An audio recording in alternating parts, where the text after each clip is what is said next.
All these little things driving me crazy. I just wanna be free. All these feelings got me singing hazy. I can barely breathe. I'm the stubborn type, no you can't tame me. Baby, I'll just leave. There's no point in trying to chase me. Only one thing I need. Oh no, say it ain't so. I do what I want and I don't like no. Oh no, say it ain't so. Oh no, say it ain't so. I don't see the point in not letting go. Oh no, if there's one thing you should know, say it ain't. I don't live my life for anyone, I just live it for me. Why does everyone have a problem with what I'm choosing? Oh no, say it ain't so. I do what I want and I don't like no. Oh no, say it ain't so. Oh no, say it ain't so. I don't see the point in not letting go. Oh no, if there's one thing you should know, say it ain't. I live life for me. I just want to be free. I live life for me.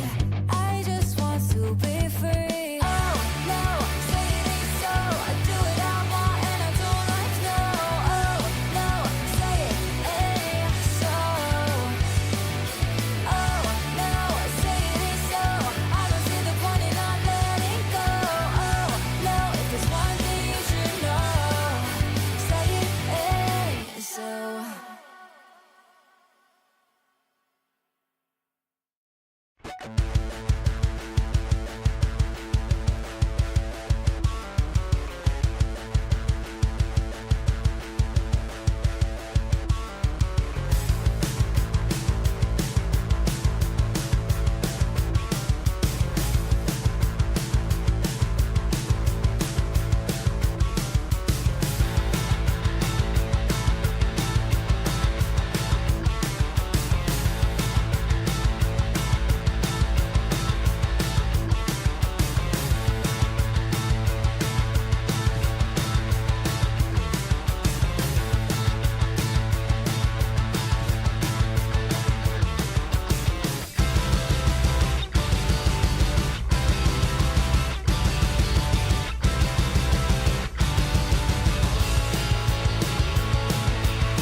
And we are back, ladies and gentlemen, with the second series of the day of the AMD Presents Flipkart Back to College Cup Season 1, powered by ASRock, Acer, WD Black, and Putronics.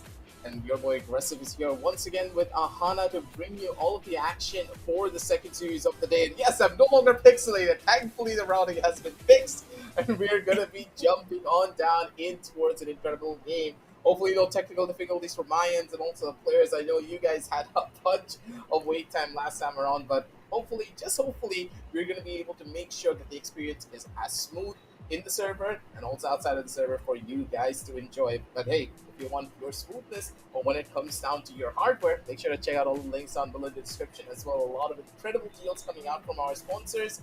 And hey, I did shout them out. So if you're looking for an SSD or even a RAM stick, got you covered down below. But Ahana, I want you to talk us through this game in particular because Fire5, I already have my bets on this particular team. What about you? Well, I mean, I'm gonna side with you because you know this game way more than I do, and I'm completely gonna buy what you say. However, there is gonna be still opportunity for Laughtails to actually go ahead and completely surprise us altogether. Because I mean, True. I did see you betting your money on Fire Five, but I also did not see as much confidence in doing so as I would, want for me to be able to go 100% in on that call. But yeah, this is gonna be one where whoever loses has to go down into the second bracket, the loser bracket, and the winner will be going forward and sometime soon enough facing PUBG Esports. I don't really envy any team that's going to be facing PUBG there. But for now, we're going to be jumping straight on down over towards the prize pool to check out what exactly the players are really fighting for, the moolah that they are trying to achieve here. 25,000 INR for the first place prize, with the second place being 15,000. There's a lot on the line here for these rookie level teams, so the opportunity is there, but the hunger and the drive for victory is it present as well? That's what we're here to find out. Absolutely, and these teams are going to get themselves a chance to make a mark on the maps because again, as we talk again and again, these teams have not already been on the radar, but this is their opportunity to go ahead and shine light on themselves. And the prize pool just makes it a little bit more incentivized, more motivated, attempt altogether because that's the immediate fruit of their work. While the overall, up and rising into the scene is going to be the gradual one. Matchup for now will be Fire5 Esports going up against Laughtail Esports. And overall, we have kind of talked about this entire series. We do not have any information on the players coming in from Laughtail. So I'm going to be taking my guesses and, of course, my analysis on what I do know. I know the achievements of Fire5, but an underdog story coming in from the side of Laughtail could just be the biggest difference maker, in my opinion. A lot of these organizations have really started to come towards the limelight. We never even heard of WG Esports, but when we started talking about them, when we saw what the team was really capable of, it was a completely different roundup. But for now, let's jump on down over to the lineup showcased by our lovely producer for Fire5. See exactly what their team holds for us today. Well, I do see a lot of promise in the team, and with your words also backing them and supporting them, I feel like they might be the ones to watch out for in this particular match. But I'm excited to see what it will be like in the next coming stages already because the tournament started off with a big blast. There's a lot that the teams have to live up to, whether it's Fire 5 or it's Laughtail, both have to go ahead and show down the players of WG Esports by performing completely fantastically in this one. True. But for Laughtail Esports, they also have a lot of incredible players on their side. Personally, I don't know any of them, but that's kind of where the real fun is at, right? Because if you Yep. don't know the players and if you don't know what they're really capable of, that's when they will start to shine the brightest. And for me personally, Laughtail Esports, they have pretty substantial players. If I do remember properly, Shy Guy is one of the players that was highlighted in a previous tournament that I did watch. Did not cast, I did watch it, and he was performing Mhm. quite well. So I'm going to put my eyes on him to see exactly if his statistics are still present for this particular matchup. But let's not put our hopes up just yet as we jump on down over into the video to see exactly what Battleground is going to be looking like. Split being that first official ban with Icebox also being taken off the table. Lotus, Bind, and Ascent still be Ascent being the decider as per usual in a lot of these instances. Mhm. I don't I know what am to. still, yeah, I mean, I'm still looking forward to how the game is going to unfold. It seems like Laughtail Esports is very, insistent towards being on the defensive side overall. And defense on Lotus just seems kind of risque to me. I mean, to an extent, right? It is a risk, but at the same time, it's a pretty calculated risk when you think about it as well. Jumping on down over into the agent selection, that's going to be another key important factor in the way that a Hmm. lot of this is going to be played out. In my opinion, agent selections for the map of Lotus is very versatile, especially with the recent changes being made to Viper. A lot of teams have shifted away from the double controller setup, instead now opting for the double initiator play. Now, the double initiator has its strengths, has its weaknesses, but at the same time, it kind of forces you to play in a completely different format. Think about it, Anna. Hmm. With the double controller setup, you have that Viper to act as that pseudo sentinel. You have that Viper wall to allow you to go in for those slow lurk ups, make sure you take space without giving a lot of information to your opponents. You have that opportunity to not utilize flashes. You can just walk through your own Viper wall, get to a forward position, and then just go in for a boom style execution over in towards the side and try to catch your opponents off guard. The element of surprise that you have with that Viper on the attack side is now no longer present. You are a lot more telegraphed in your approaches towards all of the three different sides of the map of Lotus. Because again, double initiator basically resulting in you giving away information a lot more earlier. But think about it in the opposite direction from the side of Fire5. Fire5 is now playing a completely different game. They could just be running a double duelist composition with just a Gecko as their solo initiator, which personally, in my opinion, is a pretty bad idea because B, if you're going to run a solo initiator on the map of Lotus, is a lot more of a better option because Fate just allows you to have all the utility that requires. She has a reveal, she has a seize that gives you pseudo information if you're able to catch people on inside of a smoke.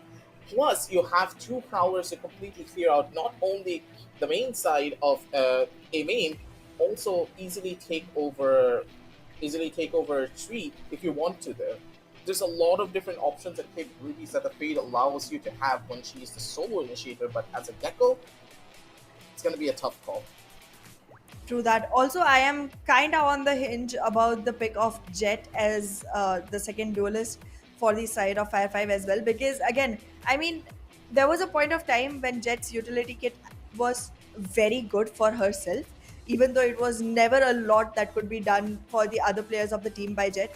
However, now it seems like she's not even sufficient for herself. She's in a place where she's just there because people loved her when she like first came into the game, and that's about it. I don't see any advantage of choosing Jet over anyone else when it comes to this particular game. So I'm kind of like, confused on that as well. Let's see if it's actually going to turn out and give them fruitful results, because this overall lineup is making me doubt their overall gameplay.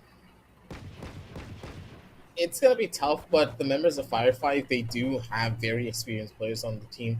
Strokey is one of them. I don't know if you know the name Strokey or not, but moving back, if I went inside of a time machine and looked at 2021, I remember Team Mm-hmm. Valor and Strokey used to be a part of that team with Buster. Those were the Uh-huh. days. I can still remember when I first started casting Valorant and everything. It just brings back memories to see Strokey still playing the game at a very high level, regardless of what happened in the squad that he was in previously. Hopefully, he still has that spark as well on him, and also improved a lot over time. That's what we're here to witness. As already the members of Fire5, they're in towards the side and they have to worry a little bit more about the feed that is on the opposite end of this. A good kill coming in from Rio. As the hold looked good, but Strokey on the back end finding two. Instantly put the shutdown on Ron's retake. Well, Yeah, Strokey still make got that it. four. Still has it. He does. It was quite an easy entry coming in from the side of Fire 5 Esports. The round just begun. I was not even able to find out what really happened. By the time I could, they were already inside the site. It's like site A was left completely for the retake, and the retake was not done well. This was primarily done because of the way that they pushed into tree. There was no pressure towards the tree side, and because the members of Laughdale were are playing a composition that doesn't really have ample amounts of utility to try and stall out the opponents, they're just gonna get a free rush in towards the side, and this is gonna be a repeating story in a lot of instances. This Mercury tried to go in for a push, but that's Wow. not going to be working out in their favor. With just classics and a single sheriff, they're turning the tides of this battle, and they're able to make this one work.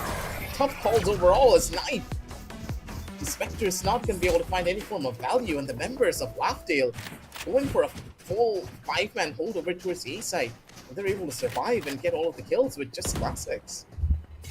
Absolutely. I mean, Zato, it seems like, was on a redemption run because he did get caught at a very unfortunate timing in the last round and just could not capitalize on that frag while having the Prowler in hand. And then the next round, he just comes in, gets his 3K, and he's like, okay, now I've settled the score from Make the them last one. fight for it. Beautifully done. I mean, this was risky. It was a gamble, but it worked out. Satchel out. Camera taken out. Only a person to take full control in this tightrope. A little bit of a weird camera, and the tripwire, I kind of like the idea that is going into. If that anyone gets caught out by that tripwire, that's going to be a huge problem for him overall. This was a back down. Tightrope. In a good position to maybe find one kill at the bare minimum before he does get sniffed out here. The position is good. Swings out. That will just be the first kill. He's able to find one. He's able to find the second too before he gets finally shut down. It's Mercury now.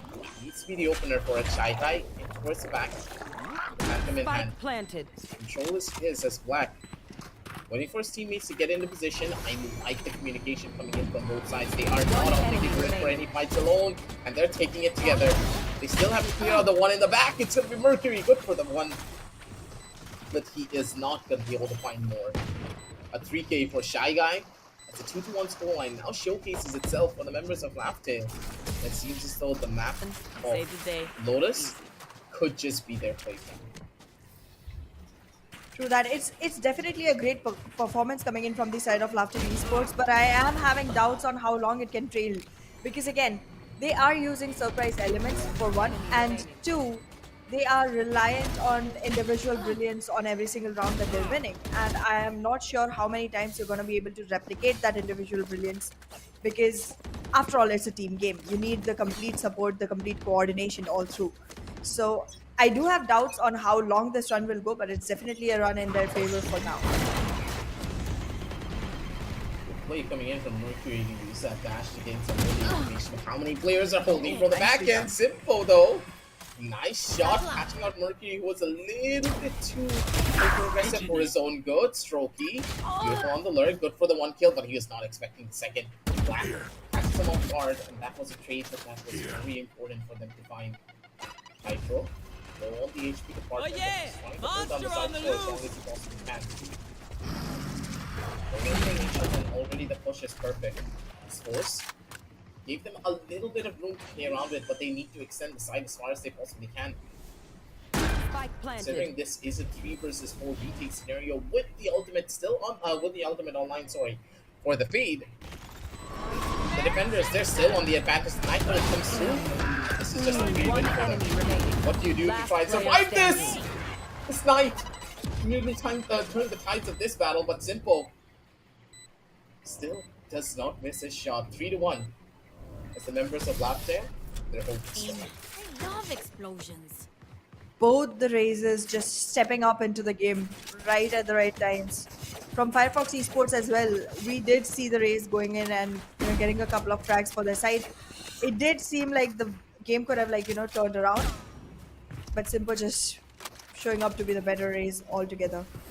Now there's 3 ultimates online as well for the side of Laughtail Esports, and alongside that they have the numbers advantage on the rounds as well. So it seems like there's yet another opportunity for the side of Laughtail Esports, unless there's a surprise element coming in from the side of Fire5. Whoa, whoa, whoa. Too soon, I would say. So then really badly if they're not careful, but Simple's going to be able to get out. Good movement utilizing the satchels to just traverse himself around these corners. Zato, good for another kill. He's going to be able to find his second. Give him the backup here, buddy.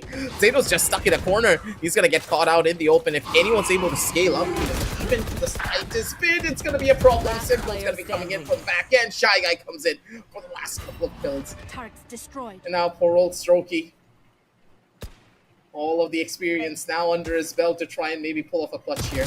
But even then, it's not going to be that simple. Position zone, good for the first kill. Does get stunned out, but he just needs to try and survive. But Tytro comes in from the back and catches him completely off guard. 4-1 as the members of Raptail.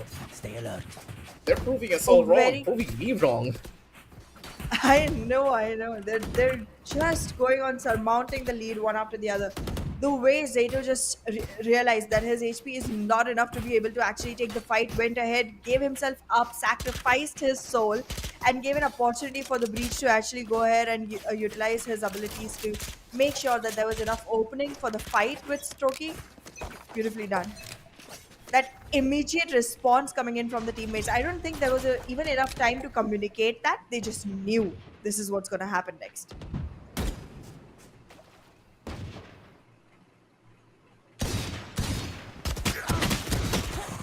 Gonna be Swag Oh, trying to maybe beautiful. pull off something. Wait, how does he find 2? 1 minute there. Who was right behind it? I think that Shy Guy accidentally killed the player behind Swag. And he was to find the double there because of it. Strokey though, maybe trying to push up, find a little bit of an opening here, Ana, but Tightrope has just a death grip on the side. He's gonna no. go on the second floor accidentally. What is happening? In every Goodness. twist and turn, this is just occurring as Mercury does find one more, maybe gets a gun for his troubles, but to get a clutch, that's gonna be a miracle and a half.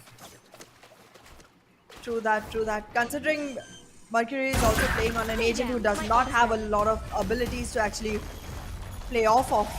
And he's in a spot where he's literally caught completely. enemy remaining. Has nothing to play by. He's in a 1v1, uses his No! but his face in the last instant. Oh my goodness, there was just He he remaining whiffed. on black. Give me a Goodness. replay. One That was That was so looking like a close. fantastic clutch. Yeah. I got the spike. Miracles do happen, and it seems the Mercury could have been the one to make it work. remaining. But good God, he just missed one of his knives! And it costed him dearly for it. In that That is moment, tough to hurt. I am also gonna be giving a shout out to the composure that Black had. Like after that kind of knife attack on myself, it would have been difficult to go ahead and keep the cool of actually taking the fight still. But beautifully done. Oh my God, Mercury, just a sad day. That could have been a clutch that would have gone on our Instagrams. Yep. For Mercury, a far end story on the other side as Simple. He's just so good on these off angles. Just look at him, the way that he plays it. He's an absolute nuisance. He's wasting so much time and allows his team to go in for all the utility plays that he needs. The One movement enemy just remaining. sublime. Coming in from Simple. He's a player and a half to keep your eyes upon purely because of his movement alone. As Swag, last player remaining, everyone scoring him through. 6-1. It's Laughtail. Their players are a cut above the rest. Their mechanics alone are just giving them the edge here. I'm finding it unbelievable the way the games are going on here. We start with such an explosive game in the beginning, and then we walk into Lotus where we think the pace will be slightly slower, but then Laughtail Esports just enters, plays on the defensive side of it, and still aggresses so much, just keeps on getting rounds after rounds. They're already 6 rounds in for themselves, with only 1 given away so far. This is a replicated scoreline. There's a good chance it's going to be going further down the line too.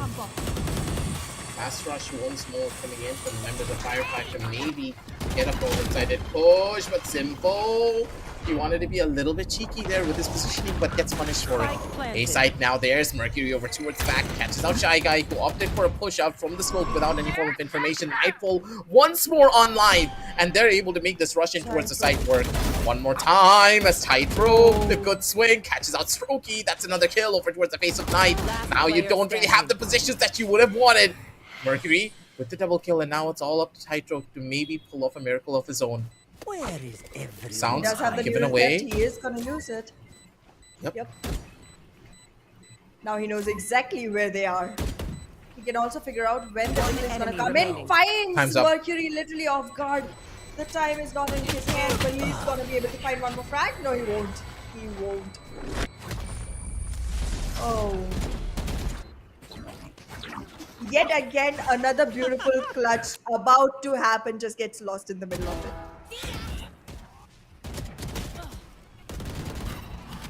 Every time we turn around, it's players like this, players like Tightrope, players like Simple, who are just really challenging what you can do in the game of Valorant. And the fact that Simple just constantly tries to play for these off-angle fights, it's a very rare sight to see. Not many duelist players are willing to do stuff that Simple is. That puts him in a completely different league of his own. And his proficiency with the raise and the way that he's moving around is also unheard of from a lot of other players. You should run. True that. But the amount of utility that got drained from the side of Fire5 Esports just in trying to shut down Simpo from being able to take those early frags, it goes ahead to certify his ability into the game, his brilliance as a race. This time around, though, they were able to go ahead and find themselves a plant. Spike planted. But the retake, will they be able to stay here? Breach ult. Nah, it's gone. I expected the breach ult to be coming in a little bit earlier as soon as the trash was utilized, because that could have been the tipping point for them. But now Shy Guy trying to maybe find a double kill of his own, but he's not going to be able to get much with that factor. A tough call overall as the members of Fire5, they finally found a little bit of a foothold that they can use to climb up this mountain. 3 more rounds to get before they can end out this half on a 6-6 scoreline, but Hana, at the end of the day, it's the mistakes being made by the members of Laughtail that are really costing them a lot of these rounds, because you would expect the breach ultimate to come out immediately as soon as the thrash is utilized, because you know that someone's going to try to follow that thrash, especially when it's going this deep in towards enemy territory. These mistakes are adding up very slowly but quickly. True that. However, the fact that the capitalization that Fire5 is getting is all on the basis of the mistakes coming in from the side of Laughtails is kind of scary. Look at that. Yet another missed shot from the side of Simple, who was doing so good on mechanical skills so far. I think I just jinxed them a little bit too hard by praising them. Well, we'll see if Laughtails still gets to have the last laugh on this one.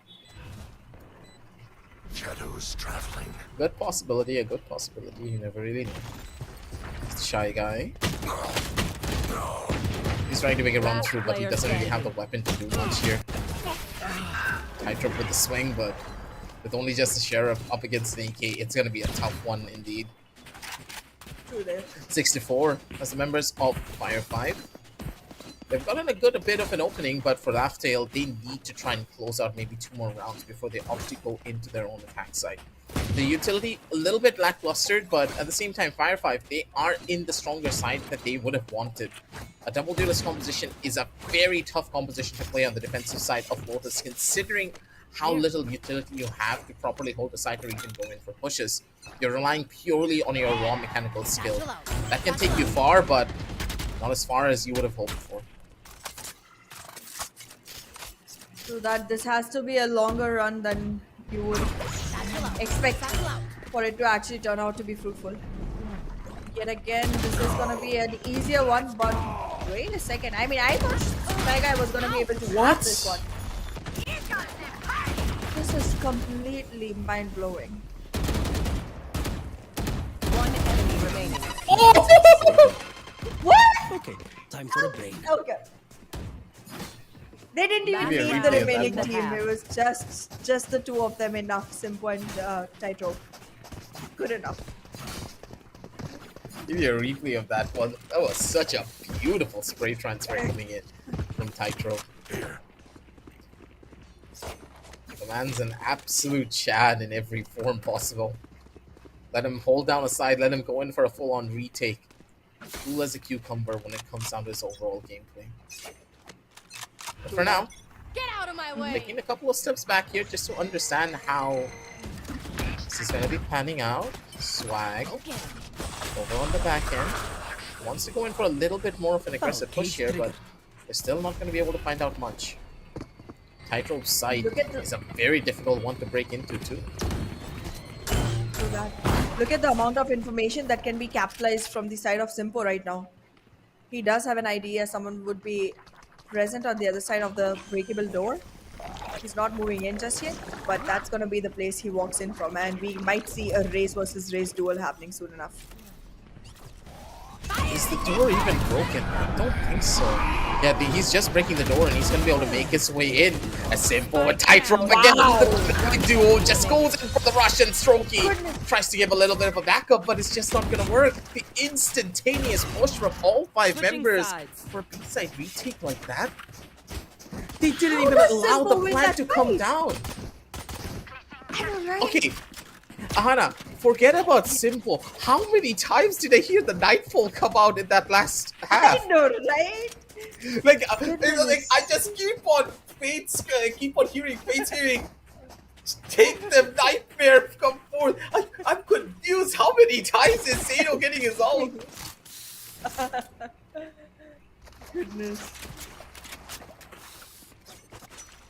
Zero is just going super hungry right now. Hungry for all those frags coming in. And absolutely annihilating Initiator, so to say. While you would think Breach would be the one doing that damage.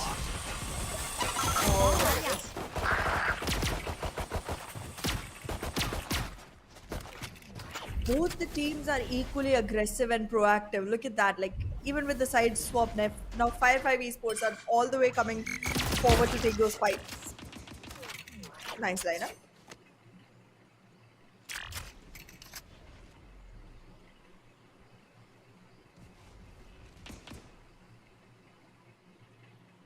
For now, it's a full reset coming in from both sides. Again, information gained that 2 players are still waiting outside of the C site. As I like the idea of how much the members of Laughdale are trying to bait it out on a pistol round, which is not really that common for a lot of teams, at least on the tier 2 and tier 3 scene. But for Laughdale, playing this one smartly, but utility not really in the best of spots just yet. Simple, taking a good chunk of damage over from the opposite side. Nice!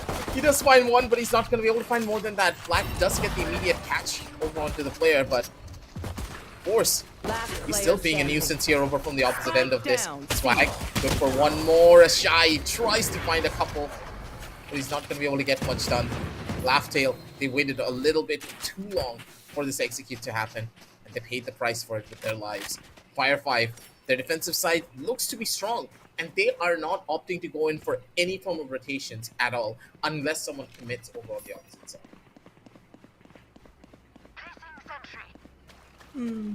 I'm worried. I'm worried about Laughdales as well right now because the way Fire5 Esports is playing on their defensive side is pretty solid. It's pretty solid. They haven't given a single round since in the defense. It's only been one, by the way. But yeah, I mean, it definitely means that the second one is also going in their favor itself because, again, weaponry difference. Unless we see magic, which we did in the first half. Bot coming back. I don't think they need magic at this point. They need something a little bit more different. As course AK already in prime spots, he's gonna be able to find out too. But Black still shuts down Swag over on the opposite side. They do have a free C side to try and play into if they want to opt to go in for a full-out rotation here. Strokey in towards the back. He's trying to be the nuisance, and Strokey could have easily taken down the second. But looking at the kills that have already occurred, course AK gave away his own position. Black is going to be able to pick up the spike at the bare minimum. Wingman giving out the information that one more towards the left side, stunned out, and he does get the catch. 9. 2 kills for him, and Fire5, they're looking to be strong. They not only were able to deny the plant, but they only lost 2 players in the process. So this anti-eco was perfect for them. True that. Not enough damage on their economy to actually shake them down, and they are going to be able to play an actual bonus or maybe invest in one gun at max for this particular round. However, this is the one where the weaponry advantage rolls in the favor of Laughdale Esports, and we know how dangerous they can be with that kind of an advantage. If Simpo is not taken care of early in the game, then it's going to be a difficult one to fight this particular round for the side of Fire5 Esports. And that might put a stop to their climb towards making the scores equalized. Blackwood has way too much damage in the early stage itself, though.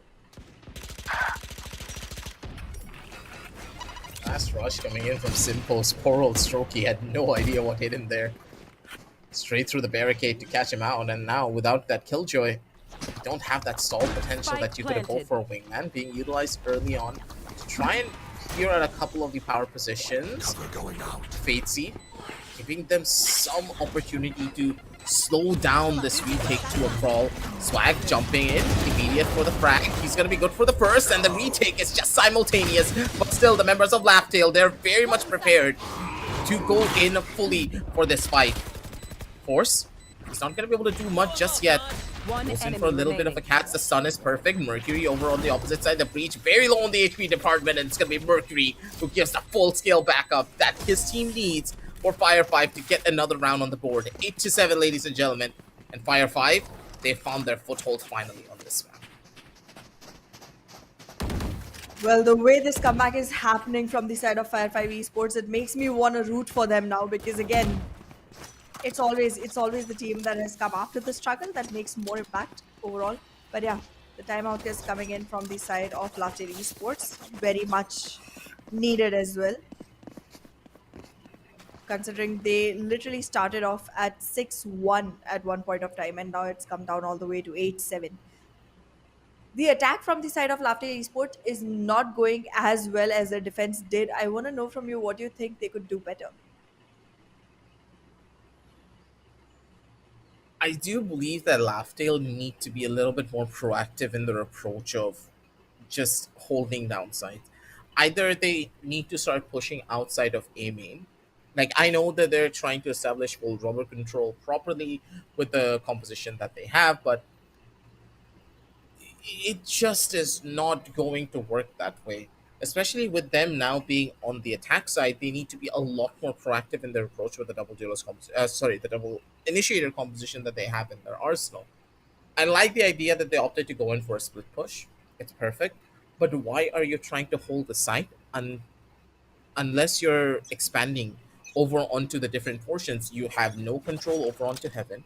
You do not have anyone that is playing towards the small door. Then why are you trying to hold from inside of the site? It is suicidal to even think that the opponents are not going to bombard you with utility while you're sitting in there. True that. Well, both the teams are completely high on enthusiasm, and they want to go ahead, take all the risks. Look at Mercury with that operator in hand already, making it Nice an shots, impossible mission Simple. for the side of LTA, but Simple won. Okay, give me a second to wrap my head around that one. Okay, Simple. Wow. Wow. Last player standing. Spike down. Knight, excuse me?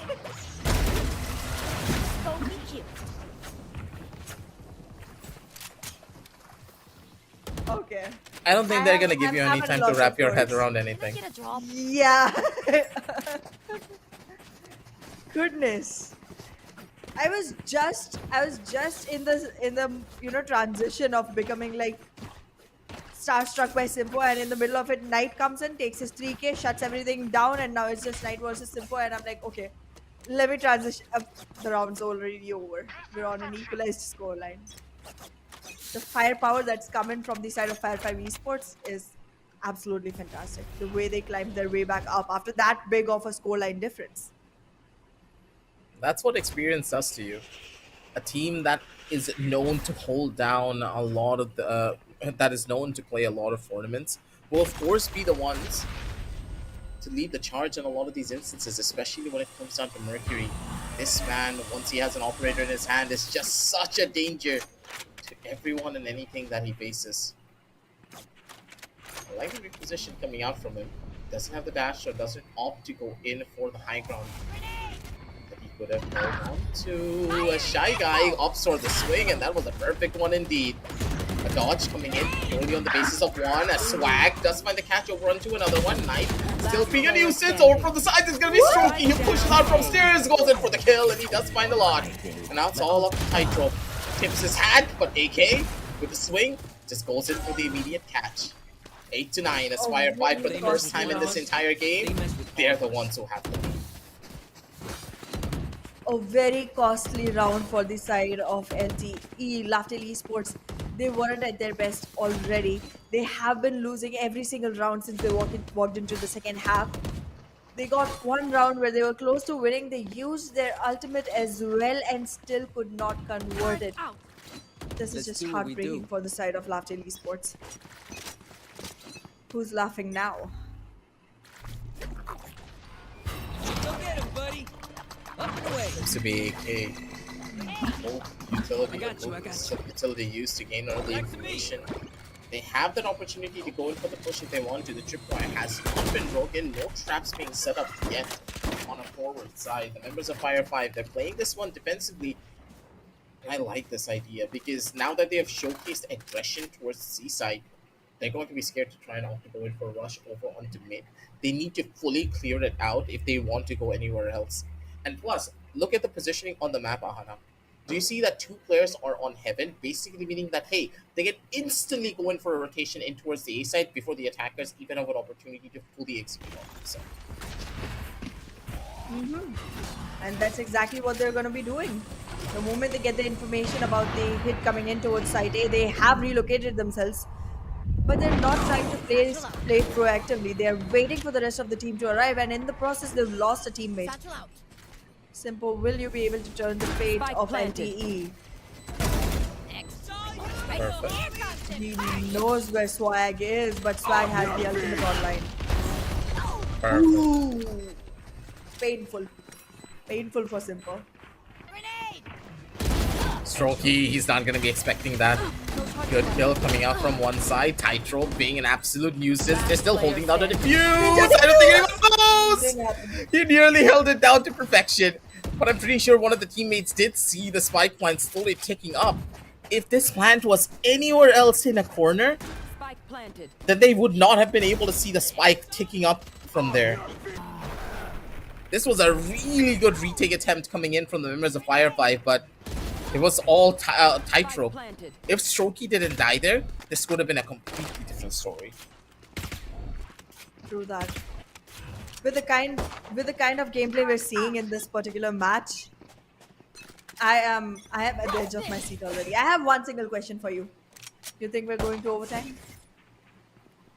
There's a good possibility. Both of these teams, they have the capabilities of making this one happen, but that's the thing. Capabilities and probabilities are a completely different matter.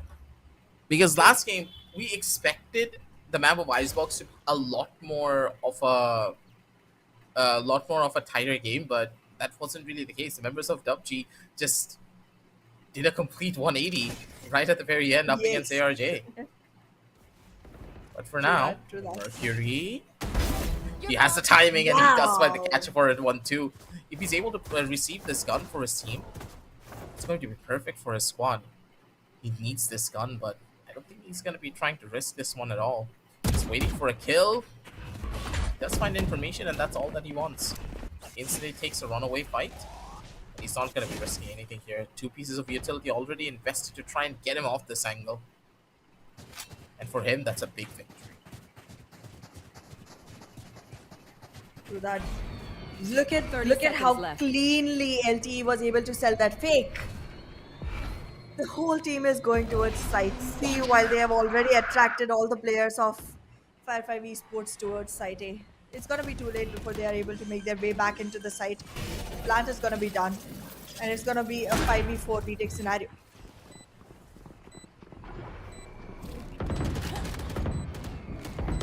Simple is going to be able to find a really good kill over onto the first. Last Zato on the player opposite standing. side. They're able to find and clean up multiple different players. One more swing out from the side. They're not able to find much as Mercury makes the entry over in towards the side. Has only 2 plays to play around with, but with both players right next to one another.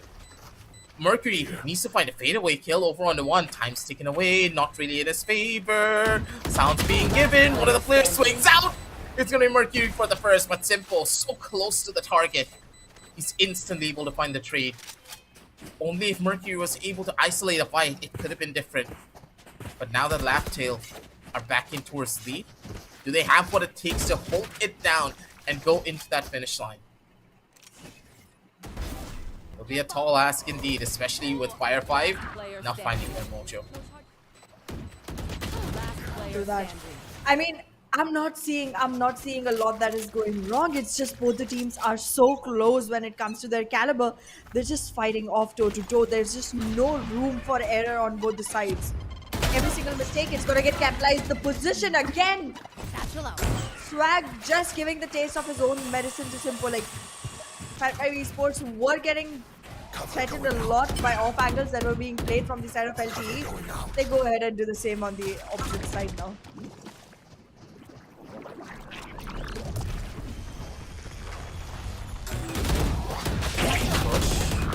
Oh, nice. Out, and that's gonna be Black with the first. Wait a minute, Simple's gonna be able to WP his way in forward with Black as well. No utility required. They're just making these fights work. And the 6 sets coming in from Simple. He just expected Knight to be in the corner. And it's all up to Mercury once again. The retake off again with the 1 versus 2 situation where Simple and his buddy are playing close to one another. No real utility, the gun's not in his favor. Fully stunned out, knows exactly where the player is. Given an opportunity, given a second life to try and maybe pull off this clutch, but Simple is not going to give him that opportunity whatsoever. 11-9 as Laughtail. They're inching their way forward to that finish line, to the coveted victory for that first map. But it's still a long way to go. True that, it's still a long way to go. It's definitely just 2 rounds away from victory if you look at it right now, but it's not gonna be easy 2 rounds. It's gonna be the rounds that will demand every single drop of sweat and blood from the side of LTE if they want to win this one. I would not say it was slow, I would not say it was steady, but it's definitely a story that's making them sweat. Face your fear! Oh, Yet again. how well the members of Laughtail are playing with each other too. The utility usage is sublime. They know how to play off of each other, but they're making very minute mistakes such as this. They don't need to opt to go in for this extension! Why? They did not have to overextend that much. Tightrope does have a good position, but look at the timing! Look at the grace of the timing! He could have had that frag, but he's gonna let Mercury just go. Last player standing. No charges. Yeah, this was just not going to be working out in their favor at all. If they were opting to go in for an extension like this, it would have been better to just push out from spawn. Do not know why they wanted to make a waterfall push happen. Waterfall is a very difficult sideline to try and even break through into your opponents unless you have a bunch of utility to break your way in. You already utilized all of your utility to get into the site. You don't have enough to go in for an extension. You need to play from a out of the site, or if you really want to take a duel, take 4 players, go straight up into spawn, and just hope for the best. You don't have options at that stage, and these mistakes are what's really causing the members of Laughtail to lose a couple of very crucial rounds. And that's giving Fire5 opportunities to slowly make their way back in towards this game again. Do that. There has to be a lot more caution practiced from the side of Laughtail Esports if they really want to win this one, which I think they do. But yeah, that overextension into outside the site is gonna be difficult to do, specifically if you're hitting site C. And look at that. Here comes the retaliation from Fire5 Esports. Sato has already been taken down. That means gathering active information is gonna be a difficult task. Now they just have to wait in the site and hold and hope for the best. I know exactly. Big swing coming in tonight. The man just has no remorse for the plays that he's going in for. Swing out, Simple, good for a kill. And now he's looking for even more. Builds his trophy around the corner. He's gonna be able to find a catch, but tightrope! Okay, never mind. The fadeaway just working out beautifully for this man. The Cypher. Always the last one alive in a lot of instances, but always the one to go in for clutches. I really want to see his clutch rate because this guy has been right at the very end for a lot of these rounds, but I don't think there's a better person that you would want in a situation like that other than Tightrope. The man literally lives on a tightrope pretty much. That he does. That he does. Oh goodness, the way LTE is playing, they better. Like it's better that they won the last round. If they lost it, it would be so damaging. They used multiple ultimates in that one. Well, this time around, they do have again a fake to self, which I don't think is being bought that easily from the side of Fire5 Esports. But this ability to keep running between sites one after the other, just trying your luck and finding out which one is going to be the easiest to penetrate, this makes Lotus so difficult for the defending side, specifically in my opinion. It's tough, but Tightrope, I think he learned his lesson from the last couple of rounds that he does not want to challenge Mercury whatsoever here. Even then, confidence is running high for all of the members of LTE. They're opting to go in for a push towards this B side, with Tightrope maybe coming in pretty late on in the first round. It's a tough call, as Swag gets a really good catch over on one more. And with that, the hold is perfect. Tightrope's positioning is already found out, and Mercury in towards the corner has a shorty in hand, and the backup's already on present for this all. Tightrope, he needs to find 2 more kills at a bare minimum, but 30 Swag seconds just catches left. them with the fadeaway. The pre-fire was perfect. Not ready yet. Cover going out. 12 to This 10. one single round.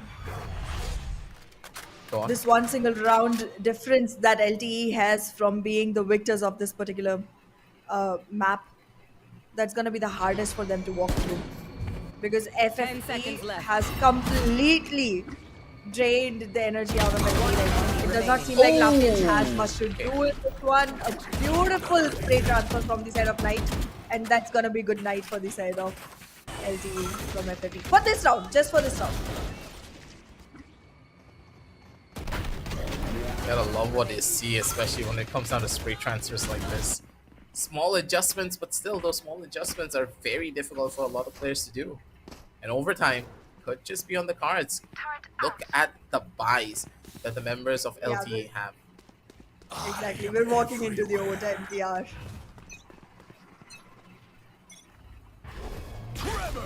No way those sheriffs get you a round this crucial and put you to a victory. I've seen miracles happen, so you never really know. The attack Well, side. True that. True that. This reminds me of one particular round I'll tell you about after this match. But yeah, going back into this one, it does seem like a complete A hit, but A site is fortified with Strokey's abilities. Bomb grenade out. This isn't gonna be an easy entry. Bomb grenade out. And they're trying to how well brute force their Strokey's way in, playing but that I don't think it's going to be working out for them.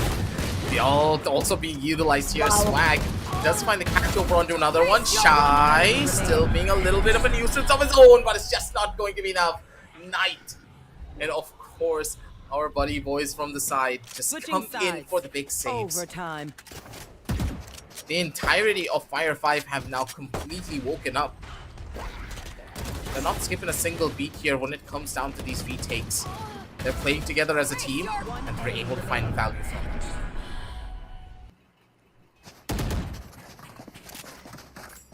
This was expected. This was expected when you see two firepowers like that just clash against each other. Who do you think has a better chance now, though? Because this is very close. You want to stick by Fire5 Esports?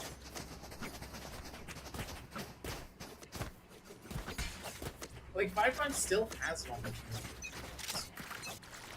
Mm-hmm. Think about it. Fire5 is one of those squads that have really just started to pick up their pace, and they're playing together as a team better and better with no time given to them. Black on the opposite side is not really going to be taking any of that praise, immediately shutting down Strokey before he's able to find any form of value of his own. Swag. Low on the HP department, but still trying to hold down the line. 45 on the retake here. Way too much utility already drained. They have nothing for you retake.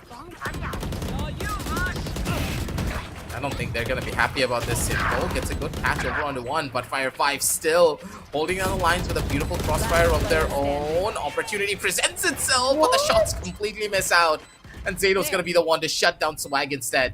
30-12, ladies and gentlemen. And the mistakes that they made when it comes down to over-peaking, once again, they took fights completely Switching isolated from one sides. another, and there was Match no point. possibility of a trade. If they lost their 50-50, it was all over. This was just mind-boggling altogether. I mean, it was a good start for the There. side of Fire5 Esports. It felt like they were going to be able to go There. ahead and retake, but then they ended up utilizing all their abilities before the plant, and it just put them in a position where they did not have enough utilities to go ahead for the retake with, and then they kept losing the fights as well. This was just unfortunate. One down. Oh, look at that though. Bomb buddy out. Suck Oh, What? Knight! This guy is just Sneaky. such a sneaky man. Knight's gonna be able to find so much value, but Simple still is that danger man that you always need to worry about. The one raise that has been pretty much taking his entire team on his shoulders for a lot of these scenarios. Him and Tightrope.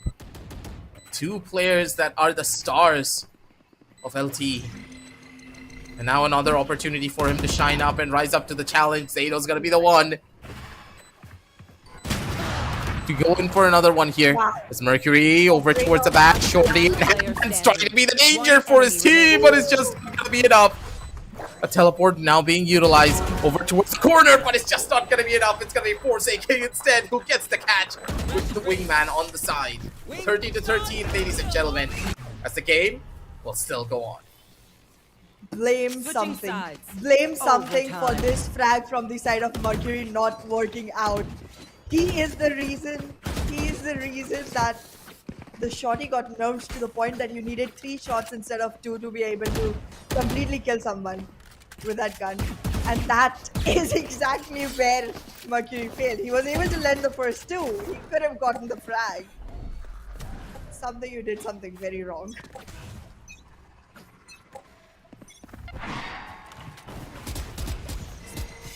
That's a lot of players that have already made the cross happen. Members of LTE. Cover going out. They have the idea of what's gonna inspire over towards this A side, but still the dangers lie pretty up close and personal if they are not careful. Simple in the corner, he's not gonna be able to find anything. Mercury instead just gives him the base plant with his gun barrel. That's a big kill because now with Simple no longer being that X factor that could just stop you, Zato, he's the one to try and maybe hold down the site with his squad. Even then, Fire5, they're going for a full reset. They've opened up the door just to give the illusion that they're not going to be taking this fight over on the A side. Walked up as the shy guy completely caught out in the open, and the fact that they cut noise is just so beautiful. They're able to find all the value in all of the kills, and Mercury, he's now heated up and he is ready to go. And he's raring to find even more kills. Last person's already spotted. Tightrope over in the corner, flips out the classic, and he goes for the right click to finish him off. Fire5 with Mercury on the helm of it all. Switching sides. 13-14. Match point. And there is a good chance they're going to be the ones to win purely on the basis of their momentum. True that. There was some booster level freeze technique going on from the side of Fire5 Esports in the last round, and they just completely took over with that. LTE just could not realize what happened to them until it was already too late. And now that Fire5 has already won their attacking round, it seems like this might be the close of it, because the defensive rounds have been great from both the teams altogether. Another really important thing in that last round is they utilized their opponent's smoke to their own advantage. Because the front side of A-main was completely smoked off and they opened the door, the defenders had no idea if the rotation really happened or not. That's why they got even more confused. I love the micro gameplay coming in from the members of Fire5 in this particular instance. They're utilizing not only their utility, but their opponent's utility to its fullest. But now, they need to worry about a couple of the players that are going to be chasing them over on the opposite side. They do not need to take this fight, just take this one slow. The swings that they're going in for is a very bad idea. They're dropping like flies because of it. Mercury, one more kill to his name, possibly with only 5 bullets. He's not going to be able to get anything more than that. 4 versus 2, and I have no idea why they stood there. You know for a fact that 5 players are going to be rushing into you. No utility, no nothing. Ex- You want to take a duel?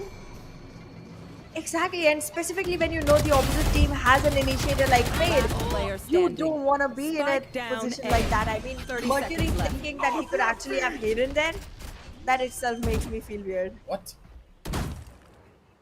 It's still down to a 1v2. Shadows traveling. There's still possibility.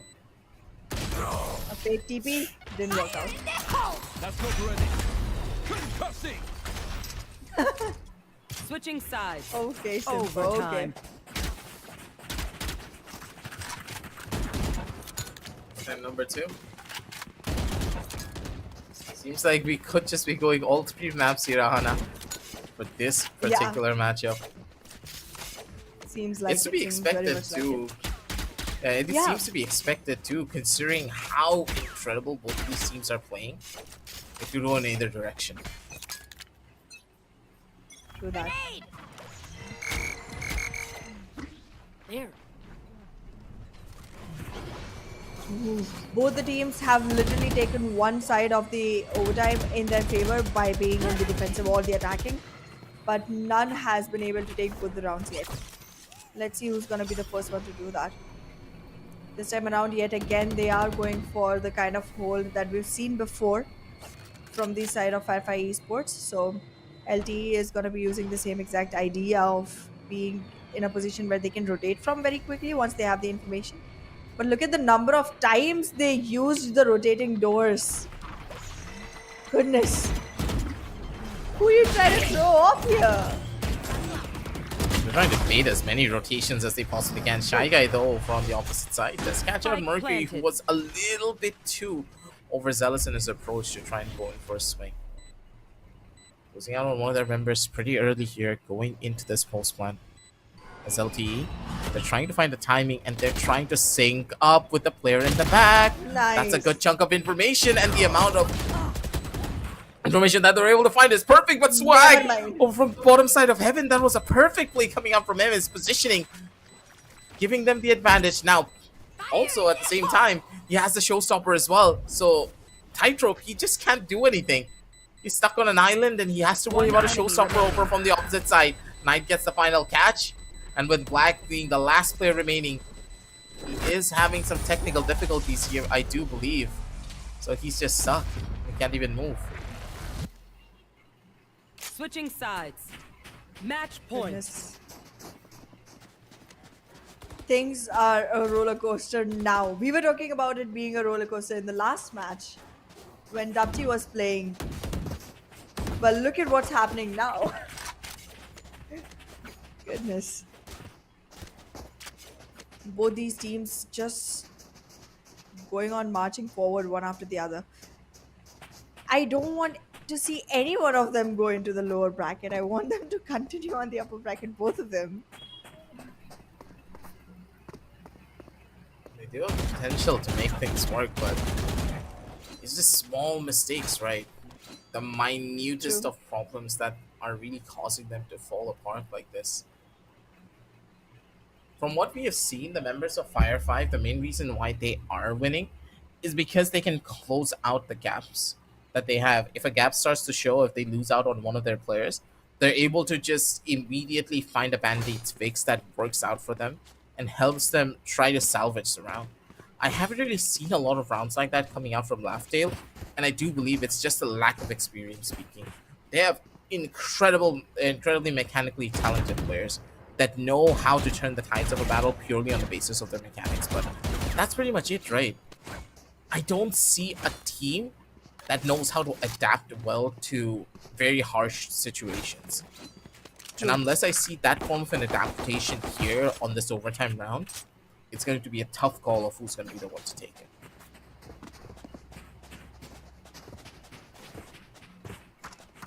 Totally agree with you on that. Well, soon as the tech pause lifts, we will be able to see how the future will unveil itself. Why that cruelty to us? Just when we're about to reach the end of the movie. Just the have to wait and see how this one goes. At least the players are a little Yeah. bit happy about it all, right? Look at Shy Guy. True. He's just chilling in his room. Probably his parents came in. Just told him, "Are you winning, son?" Sadly, he is not winning, but could be in the opposite case in just a little bit as soon as Black comes in. Yep. Well, Laughtail Esports does have quite a lot of caliber, but this is going to be a very crucial round for them. However, on the opposite side, they are going to be faced by an operator, so they need to be very careful of how they're going to move forward in this particular one, because Mercury seems pretty prepared for this one, unless he misses and like loses his initial battle. This might be one where Mercury redeems himself for that one lost clutch.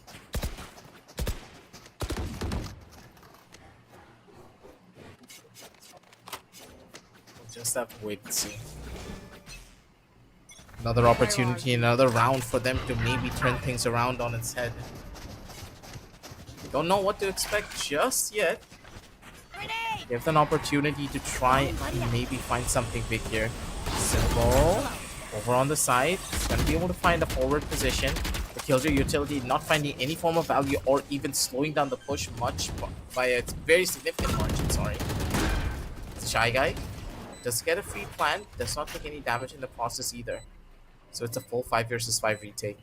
No ultimates to speak of, as simple. His position's good. He's able to find the first initial bit of sound that the players are towards the side of Waterfall. The retake is just about to start. Wingman finds the first initial stun. Tightrope gets a kill, but the players are just in a symphony of their own.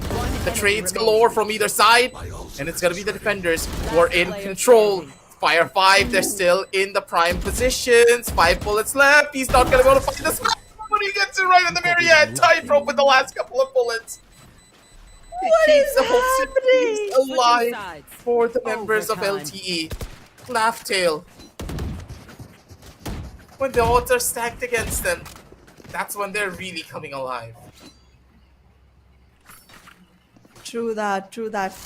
That's actually true for both of these teams. Both of them are in, situations where they literally just surmount the numbers when they're completely supposed to be losing. Goodness. Tightrope is definitely one of the men that is like the clutch master There. for the side of Laughter Esports. But it would be better if he's not left in those situations too often, because this is just not the most comfortable place to be. Strokey, no, Fell he asleep. still does it anyways. Shadows traveling. Yeah, he kind of fell asleep when it came down to that lurk. He wasn't expecting a push that was pretty much guaranteed here for the last couple of rounds. They do get the plan though at the bare minimum. Mercury nearly gave someone a haircut there. He's not going to be able to find much value just yet. Oh, Forsake nice. is going to be able to find one at least on towards Simple. Even out the numbers just to the slightest of degrees. But no, Tightrope again with this movement. Just coming in clutch. Just find a catch over on a one. A double kill is a possibility, but even then it's not going to be that big of a chance. And now it's all up to Mercury, the man, the myth, the legend, the person that has been pretty much the game changer for his entire team. Doesn't have any bullets to play around with. Needs to go in for the kill. He does find the first. But of course, the cages just gives the big save. Yeah. Switching sides.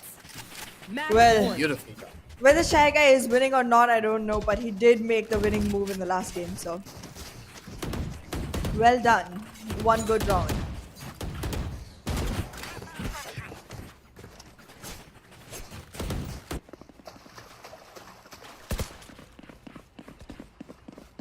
Very beautiful round indeed coming in from the members Needed. of LT. Their composure really working out for them beautifully here, but for the members of Fire5, now it's their turn to go in for their own title. One small mistake, and that's going to be the thing that costs them here. Mercury with an operator. He's been a game changer with this one particular weapon. But it all depends on what kind of an opportunity is presented to him. First couple of jiggles, he does find the shot, but he doesn't pop his step He makes the mistake of going in the complete opposite direction. The dash was not Oh, primed for goodness. this. And that one mistake could just be the end factor. Poor old Strokey as well. One unfortunate kill after the other. This team just completely falling apart. It's This not is looking that not good looking here, like the Ahana. best days. Yeah, Bring it's them not. down. It's not looking good at all for the side of Fire5 Catch Esports. them. Look at the amount of utility that is being dumped now that they know they have such a good numbers advantage. Last player Being able standing. to refrag is One all they have to enemy do, remaining. and that's what they will be doing. Attackers win. Playing on trades, playing on refrags, and there they find themselves the victory that they've been waiting for after such a long time period of penance. Laughdale Esports still getting to ride their own tail on this one. Truly. And they come out of this entire tale laughing, mind you. These players, they had to try their hardest right up till the very end. Clutch after clutch, round after round. And good God, especially when it's this late into the night, slowly getting later into the night. You know that the players, they're feeling the fatigue. They're feeling the hunger as well, mind you. And with that, they're still able to perform, especially Tydro. I do believe that he single-handedly clutched most of the rounds that were close to impossible for his entire team. And those impossible rounds gave the players the energy that they required, gave them the opportunity to really showcase what they're truly capable of, right up till the very end. And when you have one player that you can rally behind, you know that your entire team will start to perform. The members of Fire5 also had that same fire, they had the same synergy, but it's just unfortunate situations that really just started to showcase to themselves. Strokey kind of falling asleep on an angle when he was lurking, Strokey then jumping down straight into a breach aftershock that he was not even expecting. It's the smallest of stuff like this that you can't really control, you can't really predict all the time, that causes you to fall apart, and your team just didn't have the synergy that you would have expected right at the very end. They lost steam. And Fire5, they couldn't, how do you put it, rally together as a squad at the very end, just like the members of LTE did. True that. However, the one mistake that I think every player of Firefly is gonna be regretting the most is the one where Mercury, alongside with two more players, was stuttering around in the mid area, right outside the mid area, and like there was a fade prowler kept coming in. They were spotted, then they were shot down because that was literally a round where they could have closed the complete game in for their own favor. They could have Sure. just sealed the deal off on that one. But well, that one mistake cost them the complete map, to be honest, because after then the mistakes just became recurrent. And Fire5 Esports was not able to find themselves the advantage that they needed to be able to close this map. But nonetheless, they did an amazing job. They did a fantastic, performance altogether. But are they gonna be able to seize this back in the second map? I want them to, because this is completely amazing Valorant that we're seeing right now. But I also don't want them to, because I don't want to go to Ascent. Hey, a lot of people don't want to go to Ascend, but it's not a bad map that you can just chill and have a little bit of a It's conversation just a about your stale casting. one. No, we can have a conversation about something completely different, and the audience can just cast the game for themselves. Just think about it. Who wants to hear casting when it's the map of the set, right? Unless I see a Viper coming in, then I'm gonna be able to nerd out about the different flashes that you can do, the different lineups that you can go in for in that particular map. But unless something like that happens, which I'm pretty sure will never happen when you consider how the scene of India really plays the game of Valorant, I'm not gonna get my hopes up, but the map of White could have something interesting. Possibility of a harbor, maybe a couple of eco floods here and there. The Euro could just be on the cards as well. I saw as well a pretty strong pickup on this particular map that we've seen from a couple of Chinese teams. There's possibilities, but as we are going to be waiting for the scorecards to get prepared and ready here, Anna, Fine could be a little bit more of a one-sided affair as well, I do believe, because Fire5 kind of lost their steam right at the very end, and unless they're able to come together as a team once more and just shake off this loss, I think it might just carry forward over the map of Fine. True that. And again, bind is again another map which gives you way too much room to actually keep rotating back and forth. And we saw how much Laughtails loves to do that. Just keep faking on one side and then appear on the completely opposite side and actually go in for the plant. The commitment they have towards selling these fakes is very high, and that could actually result in Laughtails actually having an upper hand on bind. However, I do feel that Fire5 Esports is going to take a breather very soon and bring themselves back into the game, because there's a lot that they would want to redeem themselves for, because this was not at all one-sided affair. It was the exact opposite of one-sided affair. It was very, very close down to the throat. It was their own mistakes that made them lose, so there's a lot that they want to prove right now.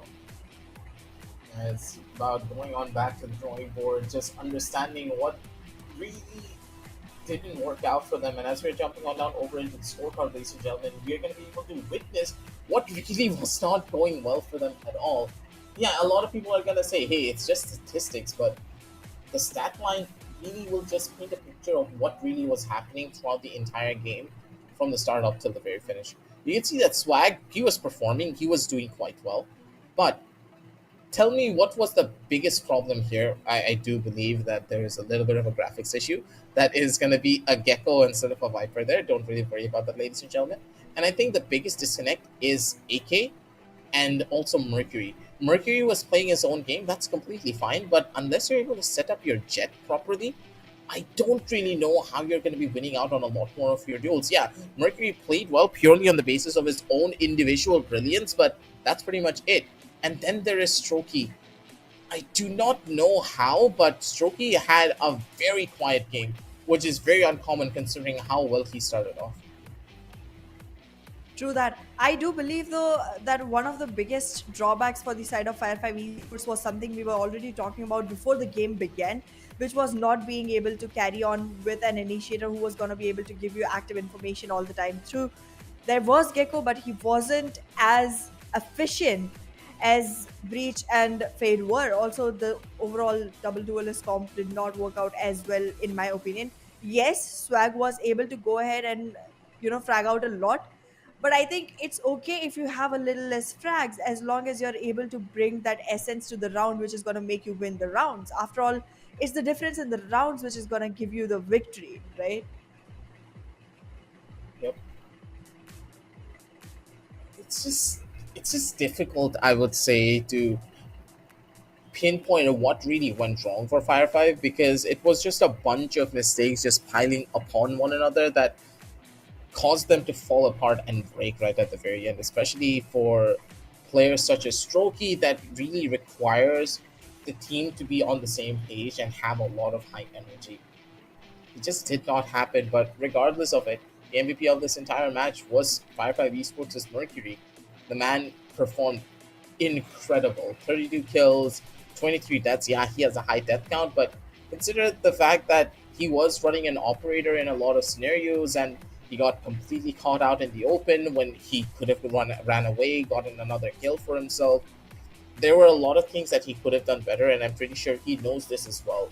Moving forward on the map of Vine, he's gonna be on the spotlight for a lot of people, for us as well as in the audience, to just fix those mistakes and be the spearhead for the team that is required to take a win on the map of Vine and not go down on a 2-0 and possibly take us into a set.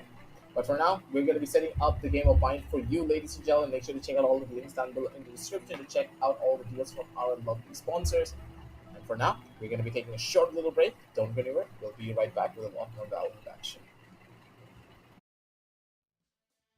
Spike planted. Spike down A.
Welcome back, ladies and gentlemen, to the AMD Presents Flipkart Back to College Cup Season 1, powered by ASRock, Acer, WD Black, and Portronics. We are now back with game number 2 of Series 2, ladies and gentlemen, of Fire5 Esports going up against Lap Tail Esports after a very rigorous training arc, I would say, coming in from the members of Tail. They were able to finish off that first initial map on a 17 to 15 round differential, if I remember properly. Sorry, it's pretty late in the night, so my brain is not working as probably as it should. But yeah, it was a pretty long game, and I'm pretty sure that the players, they are feeling the fatigue of that one, and of course the relief that you can feel being the squad to win out on a 17 to 15 round differential.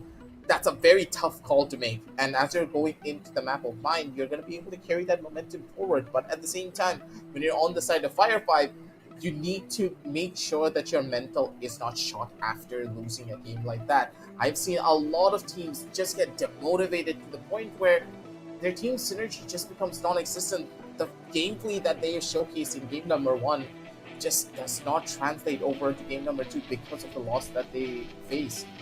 Hopefully that's not going to be the case here in Fire5. They still have a burning fire inside of them to go and take this victory.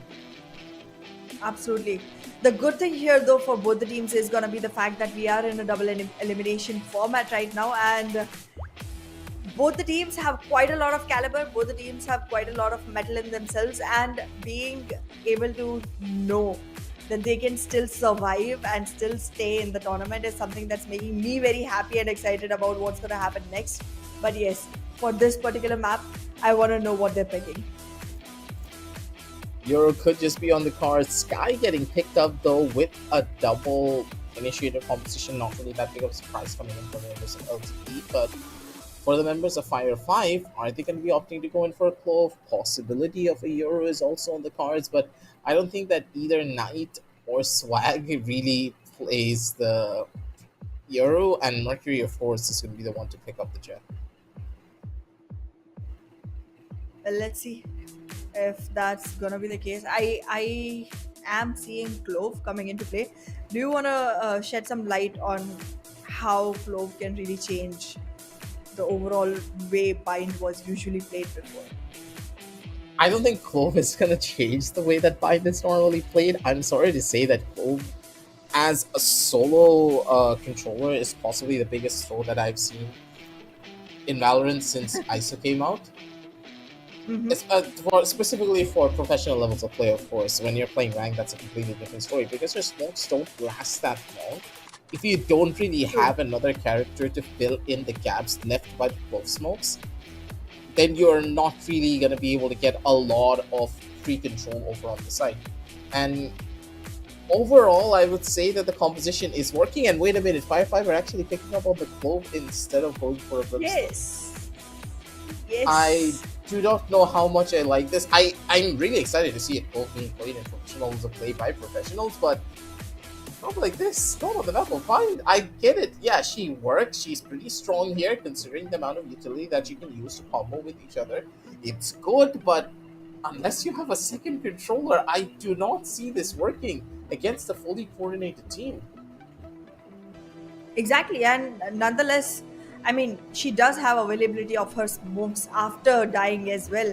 That's one thing that's going in her favor, but still, again, as you mentioned, that being able to fill those gaps is going to be pretty important, and you cannot count on Cypher for that. Like, he does have Cyber Cage, but that's not a real smoke. We don't call that a smoke. We call that a gimmick. We call that a gimmick. Hey, the Cypher Cages are actually one of the longest lasting smokes in the entire game other than controllers. True that, He has the longest but they're lasting not smoke. long enough to compete with the controllers. I mean, His if you at don't least have a qualifies for controller, a Cypher gimmick. always Anyone wins. else's does not even count as a smoke. But yes, Mercury already raising the temperatures of the game with that initial frag for his side and giving Fire5 Esports the right kind of entry points. However, I don't think it's still gonna be an easy entry because there you go. The actual smoke is closing them off. I believe that both already utilized all of her smokes for this play. We're gonna be able to see that in just a second. Smoke's down. Shy Guy still has one more smoke to play around with. Not really in the best of spots. Wow. Does get caught out by Knight, who came in from the top rope. And I like this play coming out from the members of Fire5. They went Spike together as a planted. team. They pretty much played a 5-man rush comp. And purely on the basis of that, they were able to find all of the frags. Now this post plan even better coming in from the members of Fire5. They went back to the drawing board, they talked to each other, and now they're looking like a proper cohesive team. One enemy remaining. Well, the last map was not their pick to begin with, and on their own map pick, LTE did struggle quite a lot before being able to seal the win. This one, considering has been the pick of Fire5 Esports, does mean that they have walked in with much more preparation as compared to LTE on this one. So let's see how they turn this around. This could be their shot at being able to find themselves in the upper bracket still, by making this one and then doing a reverse clean sweep with the next. The possibilities are always going to be there. But you never really know what to expect now, do you? One small True. mishap, one small mistake will just be the thing that causes life and death! A simple free catch for him, and these shower pushes are just so deadly if you're not careful. Over and towards the back, a pincer does come through for the defensive side as Knight takes a slight bit of damage, but he needs to give this one up a lot more closer than you would have expected. Tightrope over towards the side. These classics are such a danger in the hands of LTE. We've seen this on the map of Lotus, and this is happening again on this particular map. Force didn't catch out exactly where the Cypher Cam is, so that's going to be a little bit of a nuisance here. Moving on down the line, the information that this one Cypher Cam can get is pretty substantial. Strokey, Cage full trigger. information is his. The close smokes Here. are going to be utilized to cover up the side of Fuka, but a possibility of a Fuka flood is imminent. Force. He's the only one with the proper gun to make this one work. Zato's gonna be the one to go in for the catch. They know exactly where the last player is. Strokey, with just a ghost in his hand, doesn't have the bullets to make this one work. Needs to find the shot. He's gonna be able to get it. Tightrope. He needs to connect here. Already the half diffuse has gone through. He needs to try and survive this, but Strokey's not gonna give it to him.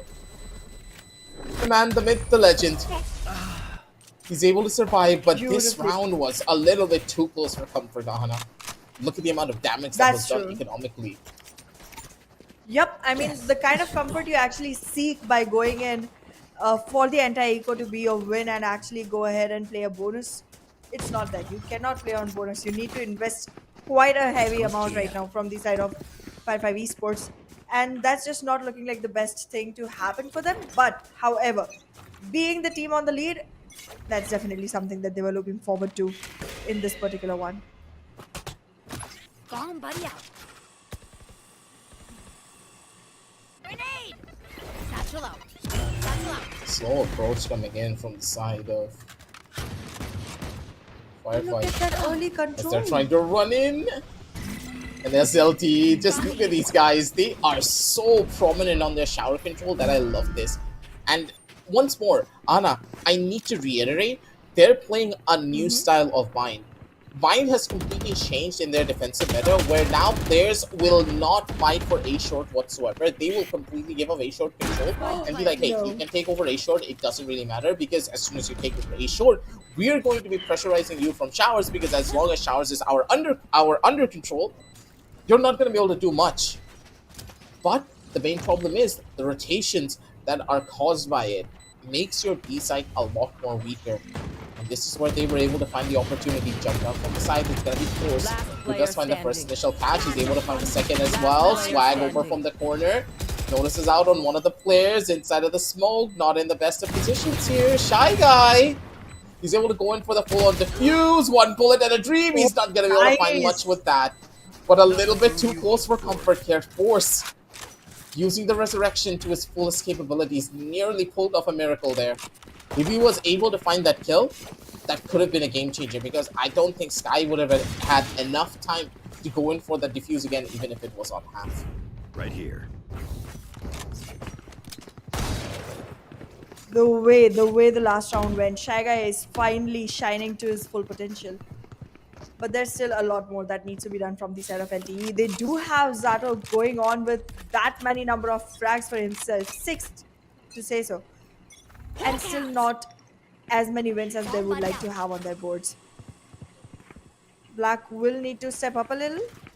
There's nothing that has come in from his side as a firepower contribution, but good control from the side of LTE on showers. And this time around, I think they are going to be surprised to see that the B hit is going to be harder to hold, though.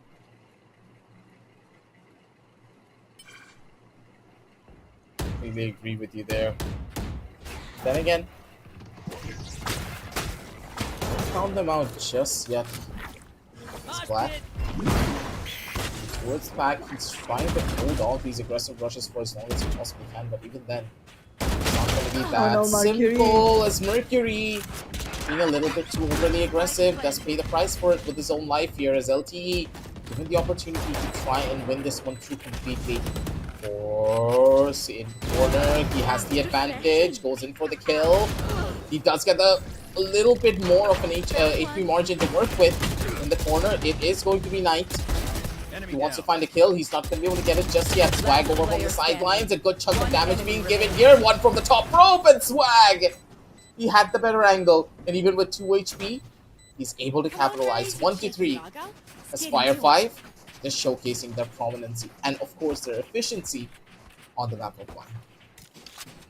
The drawback of being a healer whose sky is that you cannot heal yourself. But if you're T-Swag, you don't need to. You definitely do not need to. You can be on 2 HP and still clutch the round off for your team. Beautifully done for Fire5 Esports. This was literally looking like one of the rounds that's going to slip out of their hands and give an equalized, playing ground for the side of LTE. Didn't go as we expected. A complete 180 turn in the opposite direction, pretty much. Yep. This Firefight, given another opportunity to maybe brute force their way in towards the side, considering the weaker weapons. A tightrope, even with the sheriff, can be very deadly unless you're careful. Little bit of early spam, trying to scare off his opposition over towards the A side. And they do have a completely empty A side to play around with. Mercury is the only one that is present on this portion of the map. Knight, utilizing the satchels to maybe take a little bit of early control over towards the Lamb side. He has the judge, so he doesn't have that much to worry about at the end of the day, but the defenders, they can still be scary if no one's watching! Zeno just gets a free kill in the process. I know exactly where. Zero is the sneaky little guy that you cannot No get hands way. off of. And No, look no, at Simple with that just chill, sheriff. just relax. 30 seconds left. Oh goodness.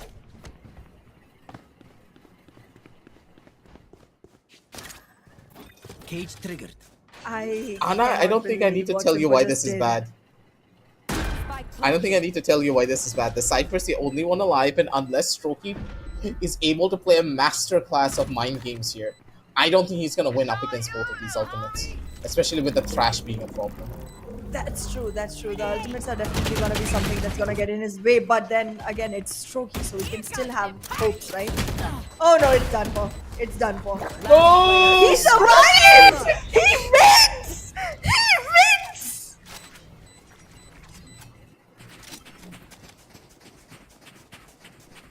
What is... What?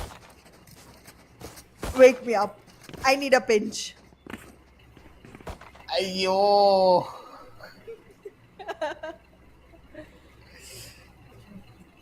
Nah, dude, no. This is one of those rounds that I can't even speak. Strokey, what did you have before game number 2? Before you were not mentally prepared for any of this. Now you're like, oh, a Razel. Oh, a Trash. Yeah, that's completely fine. I see this on a regular basis. I know exactly how to deal with it. Just hit 2 1-taps and be done with it, right? He made them waste ultimates after ultimates and still won with that little HP remaining on himself. Goodness. I cannot believe this happened. Here. I said it is Strokey, so you can still, There. count on him. I myself did not believe my words when I said it. Goodness. Can I get a drop? This was, Thanks. oh, beautiful. Just needs to go on the Instagram. So I think we couldn't get Strokey's Get out of POV. my way. Then it would have been a perfect clip to go on the opposite side. But I don't think even the observer could have predicted that. Strokey being able to find both of the players, especially with the Raze ultimate being in the picture. That's a tough call, but Tightrope is trying to be a little bit more of a game changer. And the backup's already present. And the members of LTE, they are very much angry after what happened in that last round. They're not going to get any form of leeway for this one. The round just started and it's already over. The latest rock Just video. showcasing that, hey, we'll give you a round just on the basis of pure luck. But the next one, it's not going to be that same. Luck is something you find once or twice. Skill is what is going to take you further. But between these two teams, it's hard to say which one has more of it. True, true. Never really know what to expect, especially you won a game of Valorant. True.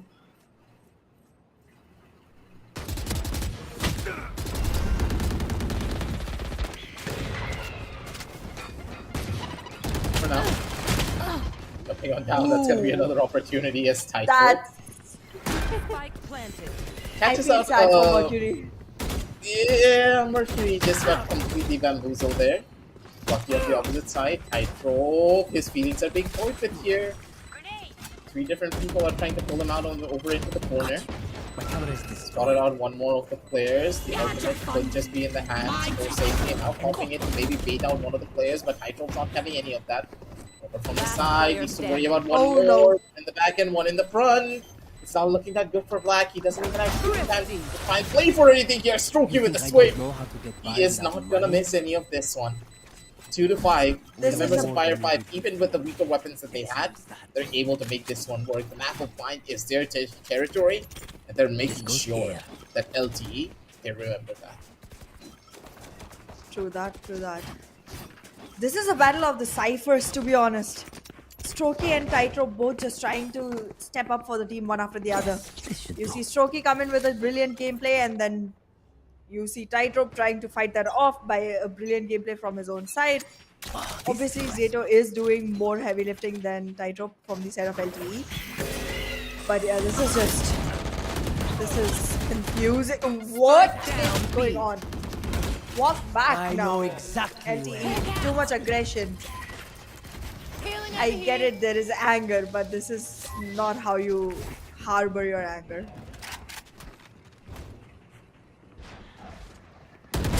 Got him. That's a judge, man. That's a judge. You don't fight it like that. Spike planted. Last player standing.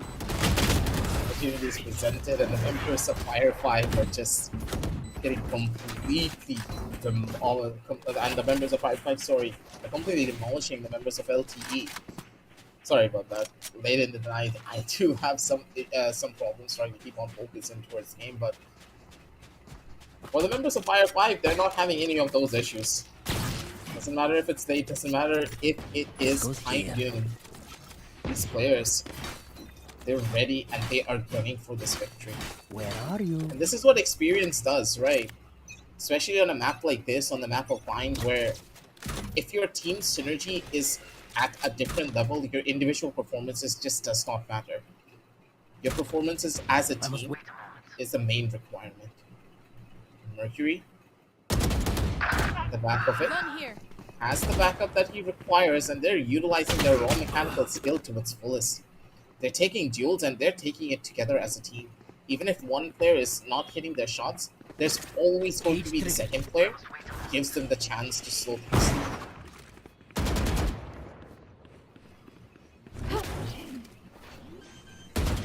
Well, Mercury's just going. okay, I do. Yeah. One enemy remaining. Wow. Okay. Knight is just abusing that judge, to be honest. Now it's shifted hands. Let's see how much Zato is going to be able to do with it because it's long range fights. Judge won't help, and it didn't. Strokey with yet another seal off. 7-2. The scoreline is not looking in the favor of LTE at all. It's not supposed to, not in this scenario anymore. And I think that's done and dusted already when you think about it. Fire5 are just in a different league of their own, seemingly, for this particular map. Not a single shot missed. They're able to utilize the utility that they have to its fullest potential as well. The team looks to be in high spirits, which I can't really say is the same for the members of LTE. Their confidence has taken a big hit, and unless they are able to regain that and start to go in for a little bit more of those proactive pushes that we saw them do earlier on in their first couple of rounds, it's not going to bear any fruit for them. True that. The test here is gonna be able to carry that forward though. Blocking sight. Oh, look at that bastard. One down. No, the What's Cypher the wire? just gave away the position. Mercury. Slightly unaware. Last player standing. One enemy remaining. Oh, just wait, Goodness. just wait, do not swing, just wait! Okay, never mind, just swing and kill them, right? If that works, that works. LTE, they're playing this one smartly. Grenade. Goodness gracious. I cannot believe that the judge is proving to be so pivotal. I mean, yes, we all know judge is a great weapon in Bind. Being on the defensive side, you can actually take a lot of value out of it, specifically if you're holding hookah or shars or something like that. But who is bringing judge in attack and capitalizing like this? Knight, what is up with you? It's just not good night. Is that big of a surprise? Not really, not to me. Not really, yeah. Not after what we've already seen today. Goodness. He is the knight in the shining armor.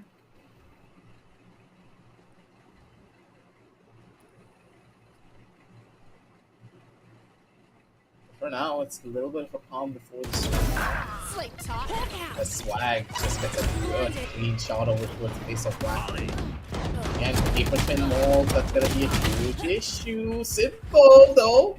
Does get the patch over onto another player. He doesn't have the bullets to try and survive this one though, regardless. 3v3 on the map, he's made this one possible for his team to go in for a good victory. If they're able to get the Cypher in a position for the score Planted. left. They want to towards the back end of side, but they need to break through the first initial lines. The Cypher takes a back seat. Last They know the player positions of standing. the limits at the bare minimum, but Strokey instantly takes away that advantage. And it's all up to Zato. It's young, but it's got the aim to make this one happen. Position's good. Swings out, gets a good Okay. pack over onto the first 5 bullets. Only one to try and make this one work. He doesn't have much to give in towards this round. 3-8. As LTE, they lose another round, Last but round I before expected the this switch. guy to maybe just jump in towards the side to help out his players, but Buy to up. go in for a full-scale retake and just just leaving your own base,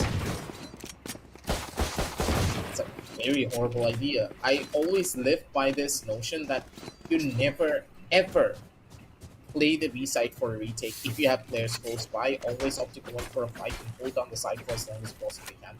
Because B side retakes are close to impossible if the opponent teams know what they're doing. True that. The only way to have a good retake on B side is if you have very few number of players remaining on the attacking side. However, that did not work out either playing against Fire5 Esports. We've already seen Strokey do the magic, being the only player surviving as well. So, yeah, I think maybe just don't leave these for retake.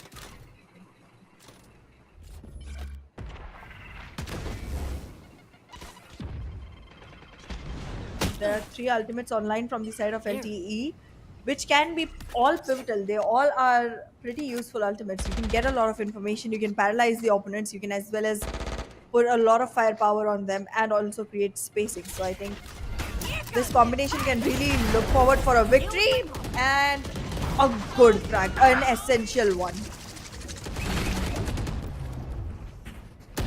Oh No, the no! timing! Get out of my The way! timing! Oh, and Mercury's gonna be Simba, able to what find so much happened? more value. One enemy Yeah, remaining. Simpo's not 30 gonna be able to seconds do left. much. Mercury as well. Spike He's just planted. in the zone, hitting all of these shots. Now Tycho, it's his turn to maybe work his magic a little bit here. Swings out and tightrope. He's hitting all of the shots that he needs to with the Sheriff. But with only one bullet, there's not really much more that he could give. Or not really much more that he can do. He's to jump out, straight out in towards the open. One of the players will be spotted. Now Mercury, position's good. He's able to find a little bit more value. Already up close and personal. And the judge, not really in the best spots to try and give him any form of an initiative Switching here sides. to try and maybe find a retake value. 3-9. It's Fire5. They're taking This this first entire one by storm. Enemy remaining. That they are. This first half has been completely dominated by Fire5 Esports. All the rage that they got from the last match, they have nurtured it, they've harbored it, and made it into this absolutely annihilating performance from the side of FFE. Laugh Tales, this is about time to turn tables around. If not, then we're walking into ascent.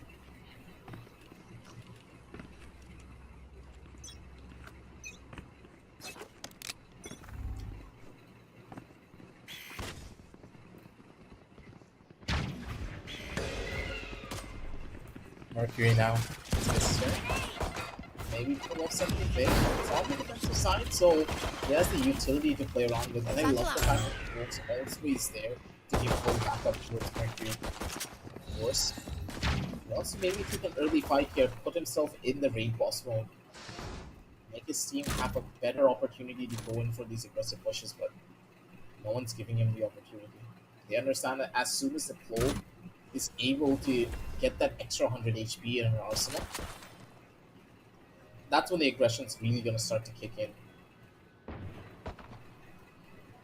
LTE.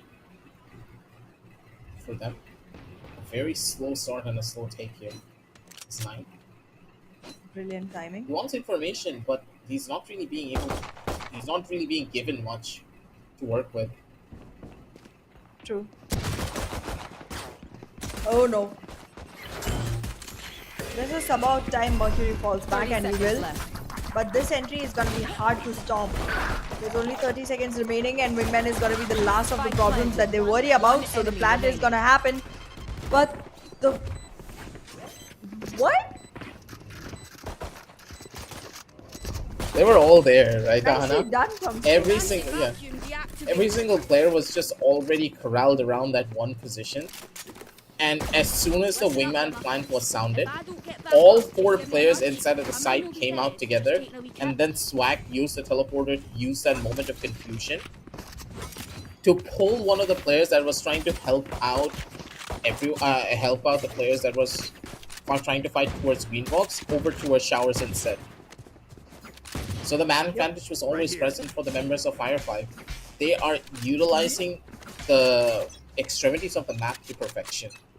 And every mistake that they made during the map of Lotus is now almost non-existent. Or they exist, but once more, they're filling in the gaps quite quickly. That's true. It does seem like Fire5 Esports is looking unstoppable right now. However, the one team that can actually stand in their way is LTE in current scenarios, and they are faced against them. So let's see if LTE is going to be able to find themselves the kind of wins that they're looking for. But no. Tightrope already being taken out. That means you're going to be an attacking sided team with nobody to watch your back. So the lurks can come into play very easily for the side of Fire5 Esports.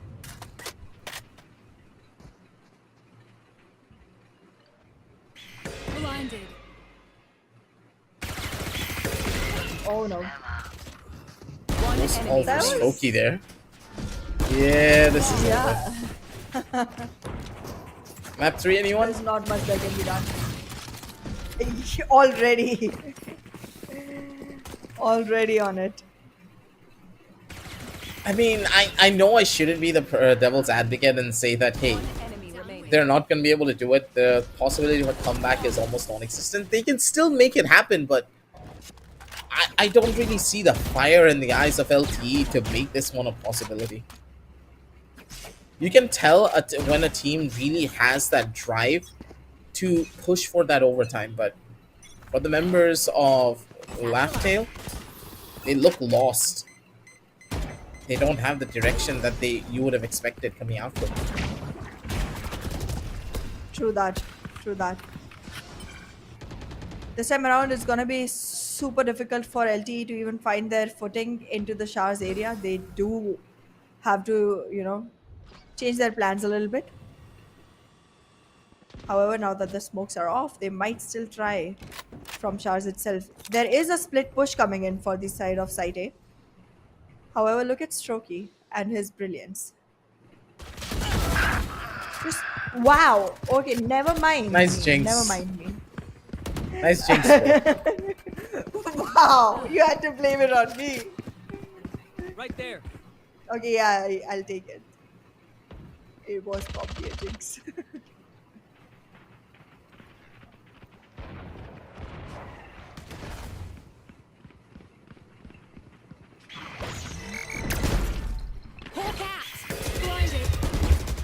They're in a horrible Good position right now counter to try and play into this. Shy Guy though, okay, never mind. Nearly pulled off something big. He's able to find a little bit of value when Mercury comes in from the sidelines with the Outlaw. Does even more damage. Simple. Jump out from the sidelines. He's able to find something though, but it's not going to be enough. Or from the top rope. Oh, there's going to have some problems as Mercury comes in for the big save. 3-2-12, ladies and gentlemen. Was that important? Fire5 is literally on the edge of winning. But yeah, with completely unorthodox point. weaponry, Mercury just walks in, uses weapons like Outlaw, weapons like Bulldog, which you don't see as often in competitive play. And then just capitalizes and he's just like, yeah, I can play with anything. One enemy remaining. It's purely on the basis of the confidence of the player. For Mercury, True. anything with the scope is his territory. Picking up once again here. He's opting to take this operator as close as he possibly can to a possible victory. He's scope here. He doesn't like the odds of this battle as Mercury still finds a catch over onto Tightrope. He doesn't even care if there was a Gecko Flash right next to him. Strokey comes in for the big save. One more player has been spotted, but Knight comes in to make sure his buddy does not die. The last couple of rounds already rolls through. And after a grueling 17-15 victory, mind you, Ahana, Yep. we are looking at a 3-12 loss for the team that won the last map. Did they lose all of their steam? Did they utilize all of their energy in that last map and they have nothing to give in map number 2? If that's the case, I'm afraid to witness what map number 3 has in store for us. Absolutely. I mean, the way Laughtail Esports has been literally thrown off this map by Fire5 Esports, it shows how polished their gameplay really is. It's just that the first map, they did make a few mistakes. It was kind of the warm-up session because they are, after all, the Fire5. But yeah, I mean, when they brought the fire, they brought it real hot. This was beautifully done. There was literally no room for even doing the things right for the side of Laughtail Esports. Forget about making mistakes or making errors. This was just complete execution from the side of Fire5 Esports. However, there's still one more map, and this one is, as we talked about a couple of times earlier as well, a stale one. I want to see new things, and we are seeing Fire5 bring completely new things all across. I mean, we did not expect Clove to show up. We did not expect Double Duelist to show up. They did, and they are doing good with all of those magical combinations as well. So let's see, maybe in Ascent we might be seeing them just going all paper X and being like, we're just gonna do something completely out of the meta and still win. There's a good possibility for it purely because their team is very much reliant on their raw mechanical skill. Players like Mercury just showcasing exactly why they are known in the community to be one of those top aimers. Going in for shots like that, it takes confidence, it takes skill, and the members of Fire5, they have it tenfold, especially Strokey. Strokey just had a phenomenal start. And when this man really starts to heat up, he can rally a team behind him and make sure it works. I do believe that right at the very end on the map of Lotus, the team just kind of gave in. They're like, I don't care anymore, man. I just want to go to the second map already because it's a really big problem. But on Ascent, Yes. I think both teams are going to be in a lot more of an equal footing because this is one of those maps that you really need to master as an individual before you can master as a team. So each player, they're going to be playing at their topmost form here for the map of Ascent. So a bunch of really good rounds. Sorry, it's going to be coming in form of us. I'm pretty much going to guarantee that because this is the map where you can differentiate a team that can make it to a grand final or a team that is not going to be able to make it purely on the basis of the basics that is required for this particular map. Exactly, a very fundamental map it becomes because there's a lot of requirement of doing things the way they are actually supposed to be done, and very little room for actually experimenting too much. And I think that's where the time will test both of these teams, because even though Fire5 looks like the one that's doing much better, and as you'll see on the scorecard as well, that they have been able to acquire themselves quite a lot of range of difference between their own performance and that of Laftails. Still, the fact that they are constantly investing into experimentation, and the fact that Laughtail Esports as well has quite a lot of potential and brilliance when it comes to individual gameplay, still gives an opportunity for Laughtails to make that final, nail in the coffin and make the victory theirs. However, after a loss which is this big, I think that will be hard to show up. Yeah, that's going to be a tough one. You can tell that Laughtail statistically they did not really play that badly when it came down to their individual performances, but as a team they were not really able to utilize Flying to its fullest. Fire5 on the other side of the spectrum, they had a pretty deep understanding of what they really wanted to do here. Once more, Laughtail, the B side was one of their biggest gaping holes, I would say. The A side defensive holds, absolutely perfect. It was gorgeous. They knew what they wanted to do on the A side and they were able to hold it down properly. B side, though, different story because they were trying to play the side on a retake wide, like a little bit too often. I expected Tightrope to just be on that B side and just stay there for the rest of the game. He needed to be present there. He needed to be one of the anchors that could hold on to B while all of his other teammates Yeah. were playing for it. That wasn't really the case at all in any of these rounds. Fire5, they got free entry towards the B side almost 5 or 6 times and they were able to win there purely because the Cypher wasn't present. Exactly, and B site is very difficult to retake, as we've already talked about. So you'd never want to leave it completely empty, to be honest. And that's one mistake that was being made time and again from the side of Laughtail Esports, and they had to pay for it, and in a very major way. But well, they again do have room to stay in the tournament.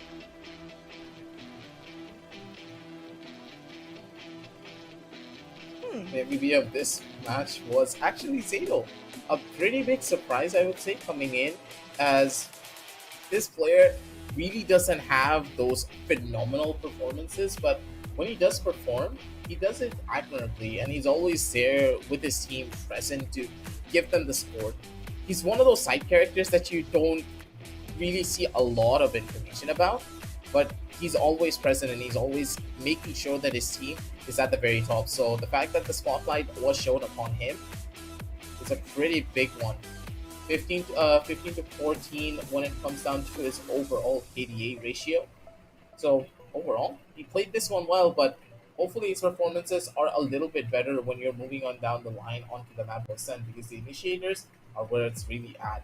when it comes down to setting up your duelist for the best possible fights. But for now, the map of Ascent is now on your scorecards soon enough, ladies and gentlemen. We're going to be heading on down into a very short 5 to 10 minute break. We're going to be back with you with the more Valorant action and see exactly what the last map is going to be taking place.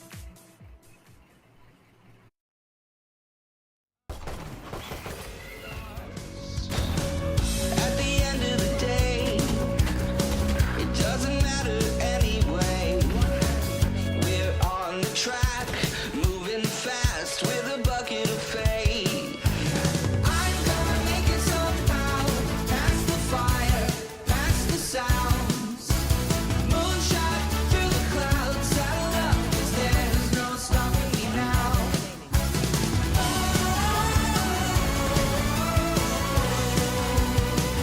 No stopping me.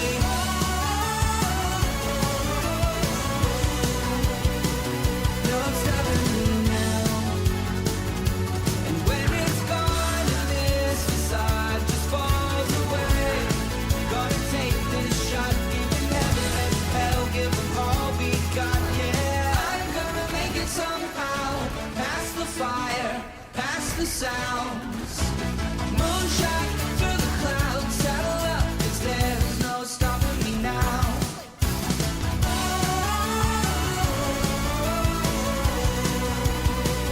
No stopping me.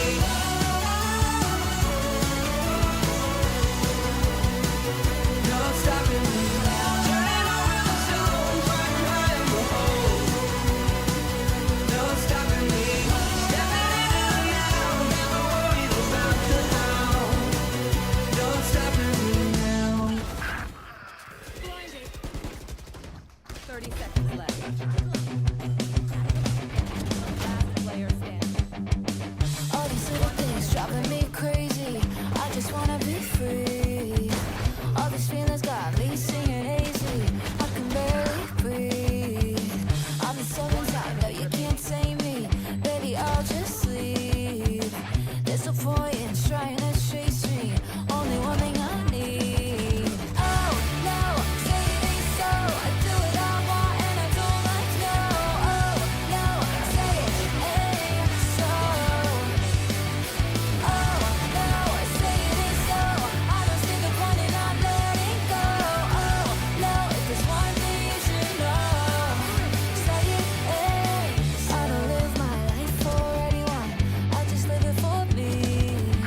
And we are back, ladies and gentlemen, with the AMD presents Flipkart Back to College Cup Season 1, powered by ASRock, Acer, WD Black, and Portonix. It's going to be your way aggressive, bringing you the last and final map of the day, ladies and gentlemen. It has been an extravaganza, starting from 5 o'clock up till now. What time is it? 11.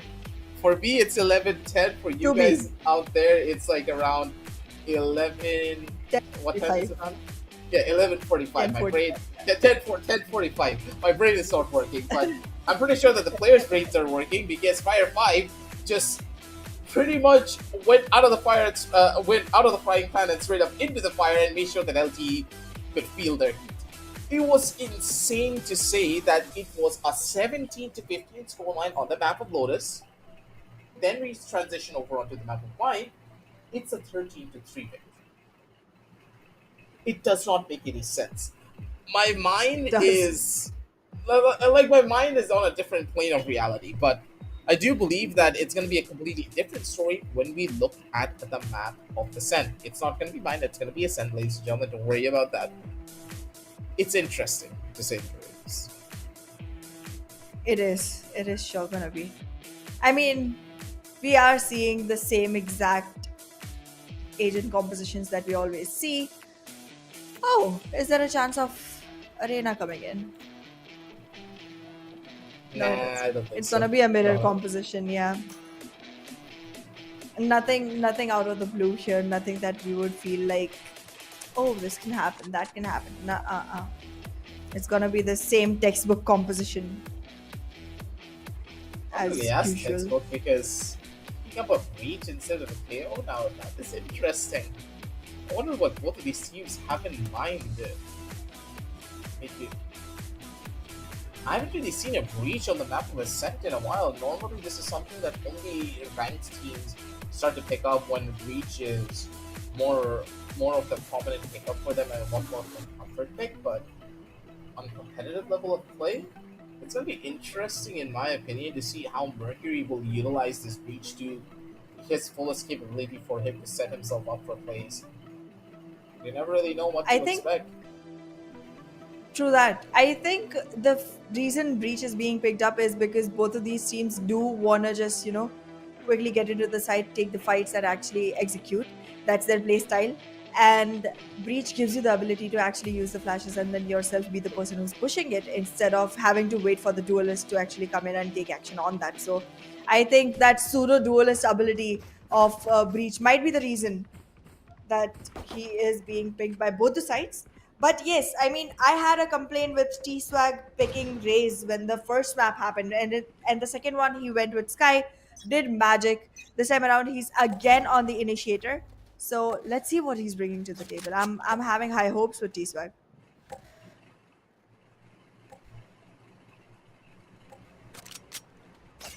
Calm before the storm for both of these teams. No real rushes coming in from either side. I love the level of respect that both of these teams showcase to each other. Mm-hmm. With that, Mercury in towards a little bit more of a push here. Does take a slight bit of damage, but timing is still present. Able to work his way out, but Hydro immediately just finds a catch on towards him. The forward push that they could have gone for immediately being put down over to a hole. The market door accidentally being opened up again. It's not gonna be that good, but Swag not really being able to find much of a catch here. Wow. Zado's gonna be able to shut down One two. enemy remaining. Somehow, in some way, shape, or form, Zado's still very much alive. And his team is there to give him the backup. Simple comes in for the big save over from the side with a double kill of his own. 1-2-0 as the members of LTE. They hold down the line. Well, this is about time that they did come back alive, but how long? How long is it gonna carry forward is my question, because again, this is just the beginning. Things can change, but I like the way the last round went. There wasn't any aggression, there wasn't any, running without seeing kind of thing. There was always caution being taken from both the teams, as well as a good use of utilities, even in the first round of the game. I am pretty excited to see how they unfold on Ascent. Okay. there is information, but I think half information is worse than no information because Mercury was able to stay concealed. Shy. Shy. Oh, he's dead. Beautiful cross from the side of Fire5. Nice. One enemy remaining. Okay. Oh goodness. It's a Kuronami. It's a Kuronami Marshall. No other Marshall can do that. I really want to know how many people forced from the side of Fire5 Esports because I think I saw an upgraded weapon on Fire5 Esports. Did they really force? No, I don't think so. There were two sheriffs They on their recovered. side. Yeah, one classic. Yeah. I don't believe that there was a single force going in towards that round, but good God, simple. Placing A swamp really grenade. good clip that came out of him with that Marshall. Here. For LT, a strong start, but not really a start that they should write home about, considering they did lose out on a bunch of their members. Not going to be looking that good unless they find something big here. Mercury, diligently clearing out all the angles as Simple has the operator in hand, and he's ready and prepped to go in for a Here. big hit here.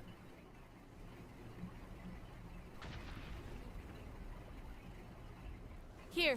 The position of Mercury. Shadows traveling. As a good kill comes out from Simple as well. He's looking for even more, but he's able to dip out. And a perfect play comes out from him as he double dips for the second. He's not going to be looking for the third here, but he's already done his job. The rest is up to his team. A great numbers advantage already created for the side of LTE. Simpo has absolutely done his job. However, now the time is ticking against the players of LTE and they do need to make it a quicker movement. Simpo still trying to distract the players while the rest of the team tries to take the frags, but Strokey, alongside his friends, is going to be able to put this to a 2v2. How did it come to that? Wait a minute. Oh no, this was... Yes. I just said that he did his job for his team and the rest would be, and he wouldn't have to do anything more. But that doesn't seem to be the case. Yep. LTE, what just happened there? I blinked, I looked away from my monitor for just a second, I looked back, and 4 players are already dead. Fire5? What kind of witchcraft did you do to try and win this round out? You had no business getting this, and this has been a repeating story. Exactly. I know, right? And the players of Fire5 Esports, the coordination among them is just magical. They're literally inside the site. They don't even have extra control. It's just the area of the site. Let's fly. And still they manage to get 3 frags at once. All 3 of them get 1 frag each. Shut LTE to the core. Wow. Like, Right here. wow. This was a steal.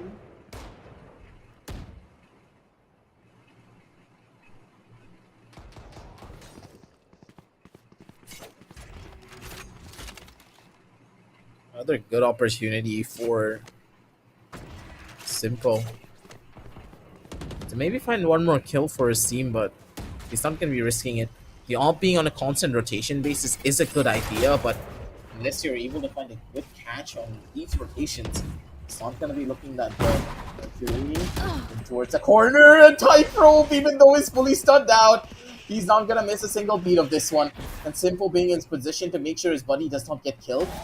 Perfect overall. Flashes come through. They're not going to be able to get him out of this corner anytime soon unless they peek into the awaiting arms of the operator. I love this defensive setup being given by the members of LTE. It's close to impossible to try and brute force their way out. Flash comes through. He's going to be able to go in for a dodge. Tightrope still very much alive and going in for even more kills.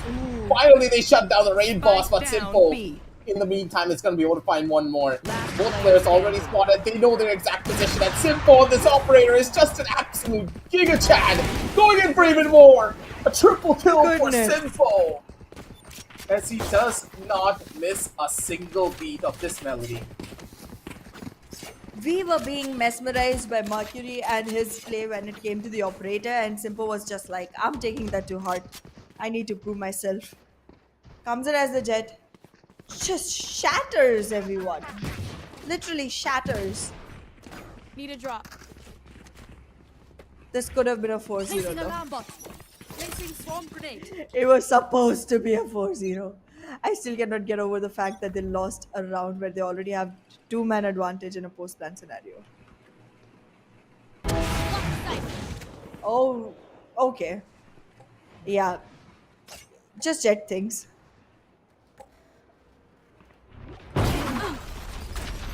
Blocking sight.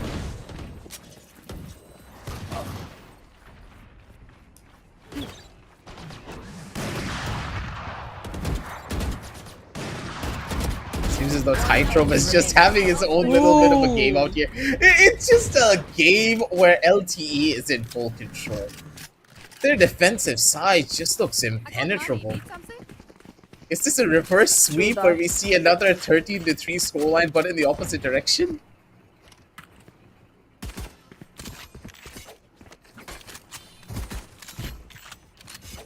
This just cannot be. Oh goodness. I have no idea what we're seeing unfold right now. I cannot believe myself. I cannot believe them.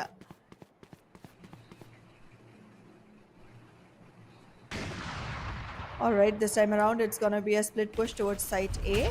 We do see players coming in from tree. They have entered merely quickly. But no, Simple. Yeah, that's the story. He's getting a second. Again, Simple. Give him more. Give him the fifth. Give him the fifth. Give him the ace. What? He tried to die. He was very close. He was very close. Oh Keep goodness. them in our sights. Oh goodness. That's just simple, man. Give me a replay of that. Come on. Come on, Headmaster. I know you have it. Oh, yes, he does. Boom. He's just doing whatever he wants. The man dashes in. He could have just went in for a kill with his goes, but nope. He whips out the knives and he just shanks him in the head. Make sure he The one remembers time that for when the he next dies- day. Here. Yep. The one time he dies because he brought a knife to a gunfight. Goodness. And now he has his ultimate online as well. He's scary. How do you fight that off? How do you? It's not like FFE is doing something wrong. They're just fighting off against Simple. That's about it. And Simple's just on an operator hitting all of his shots, which is a tough one to beat. Yeah. You True. need to sniff this player out, see exactly where he's playing, but it's so difficult. He's one of those rotating up players that he has a line of sight, but he's not going to hold it. He's going to constantly rotate from one portion of the map to the next. So you don't really have a proper set idea of where he could be. And because of stuff like this, it's not going to look that good for anyone overall. So members of True that. Fire5, now they don't have the weaponry to play this one through. Mercury with the Blade Storm would just be a little bit more of a difference maker for them, for the shy guy. He has the bullets that will always reign supreme. Here. Catches the player that looked into his face. Made sure that they paid the I price. planted it. This time around, it might be slightly more difficult for Simpo to actually go ahead and get those kills because it's gonna be a more close range fight. But wait, I'll just eat my words back. Yeah, that's over. No charges left. Last player standing. Done and Yikes. dusted. This is gonna hurt. After making a comeback that big, after coming back into the game with a 13-3 scoreline, being at a 6-1 receiving end of failure,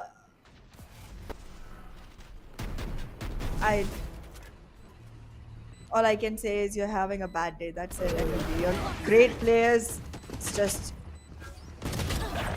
single individual brilliance from one single player from the side of LTE just being such a big thorn in the way. Look at him, 18 he has and 18 2! frags.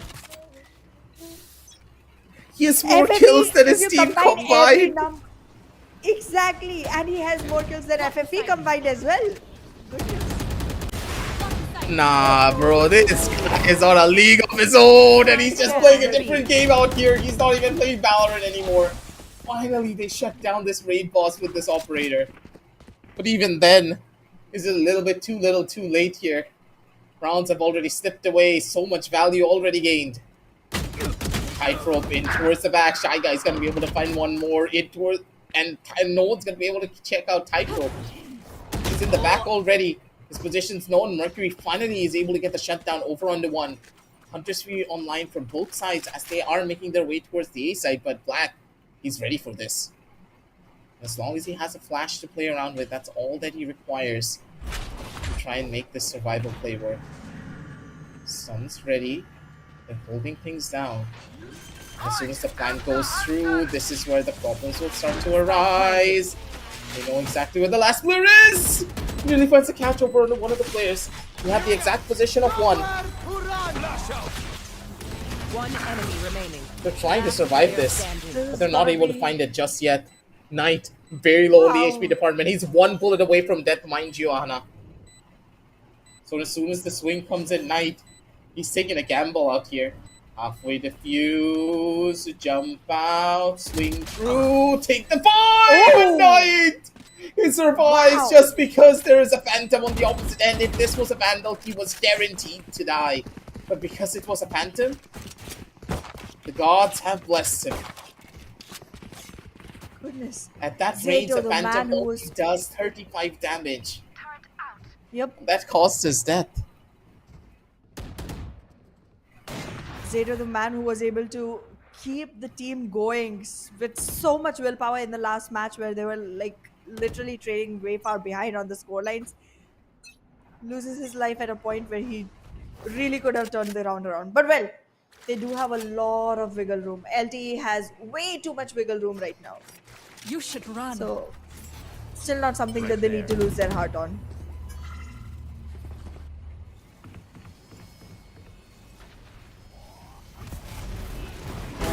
Again with that operator. Oh goodness! No He is way! unstoppable! You need to stop, not like Whoa. this, Simple. The man's just gonna keep going. He knows exactly where one of the This is- players are. Force, you have no idea what's waiting for you on the Oh, opposite side goodness. here, buddy. Simple with a triple Oh. kill. The man with the op. It's a magician. And he's just pulling kills out of his hat like his... I don't even know the analogy anymore. I can't... My brain is not breathing. What was this shot? Simple. Spike down A. Goodness. This dude. Constantly, oh my goodness. 22 frags. 22 frags in 9 rounds. Oh goodness. That's more than 3 frags each round. No, that's about 3 rounds. Spike down B.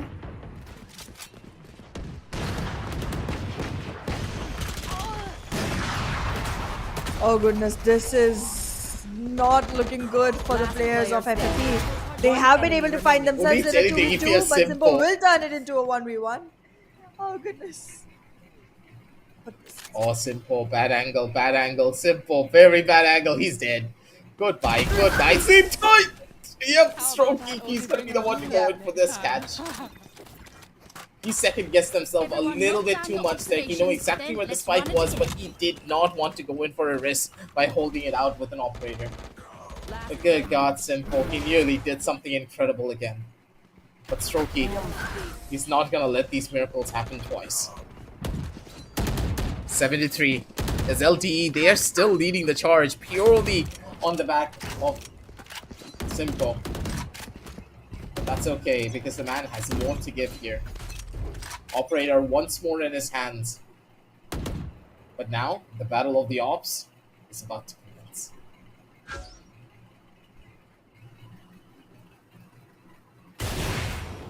Yikes! Currently, the way Simpo is playing reminds me of Saya player, to be honest.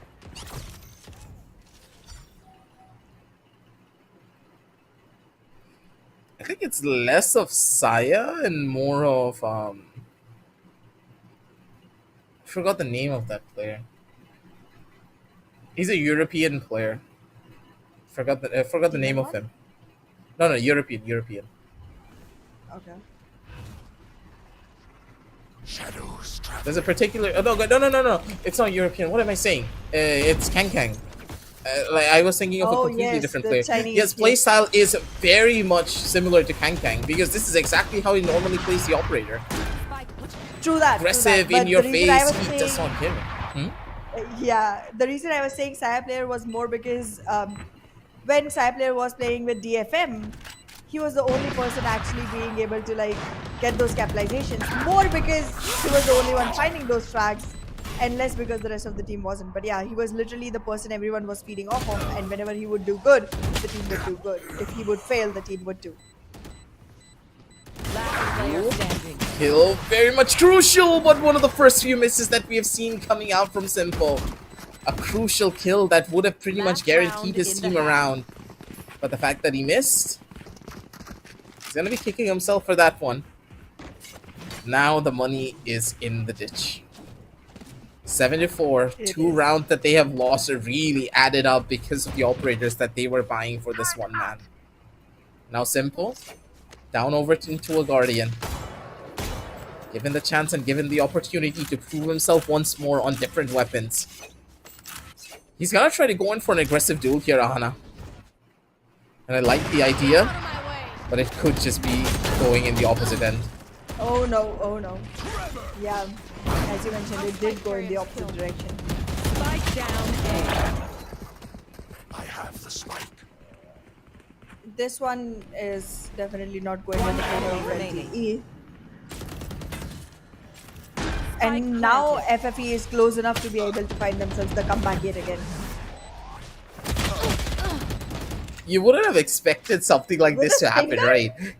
Yeah. But okay, wait, never mind. The Stinger's working its magic.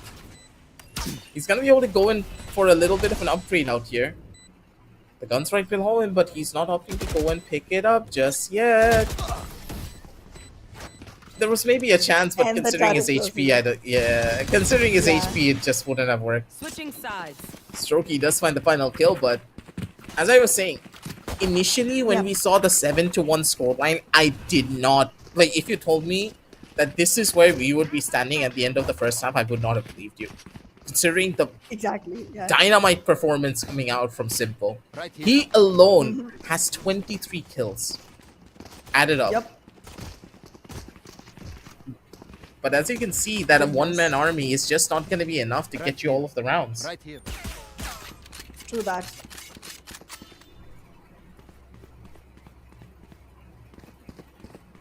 However, now that the sides have swapped, I want to see what Simpo will be able to bring to the table for his team, because you do not get to use the operator as often in attacking side on Ascent.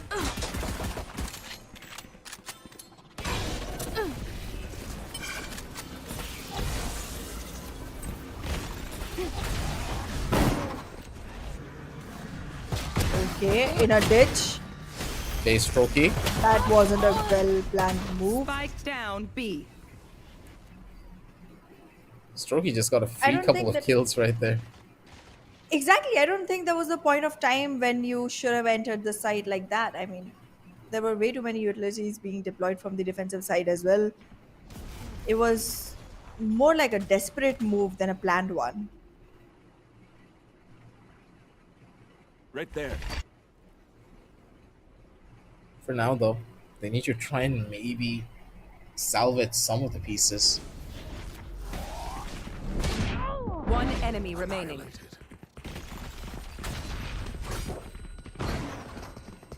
This tight Doesn't rope seem very easy to in do the that. back. He's trying to do something here, but his HP is not going to give him much value. 7-6. It's the members of Fire5. Till I blind them. Now it's their turn to turn up the heat. This Seems is like the it's a exact repeat of round that map happened number in the one. first half. Yeah. I have a feeling that this is what's gonna happen. Like this entire map, sorry, it's gonna play out like the first initial map. True that. We true saw that. LTE But yeah, the completely dominate their opponents on the first initial half, performing super well, going 6-1, and then Fire5 just gives a turnaround backhand to the opponent. True that. But in the first round, even on this particular map, the only player that LTE lost was Killjoy, and same thing happened for FFE in the second half. So, yeah, I mean, they might just be coming down to another overtime game today.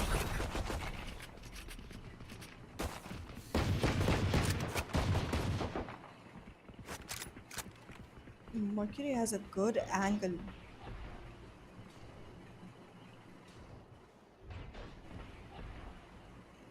He's been spotted. Ooh. Oh, there are The players man coming still. in from What court kind of for mind LTE. game is he trying to play here? He's trying to keep Mercury occupied towards looking to that particular angle while his teammates actually walk in through the courtyard. Here.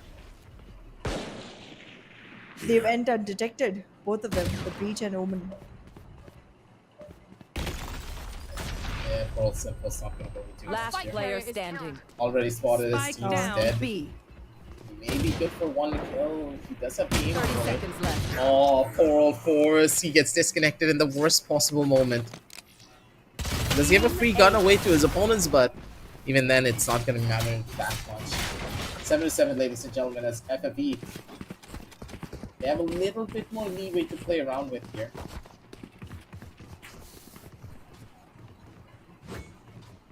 Did not at all imagine this is where we would be. It did not look like it was coming to this. However, the last time FFE was able to equalize the scoreline, they pushed it way too far and made sure that they were the ones staying in lead constantly after that. So let's see if this time around they're going to be able to pull that off again.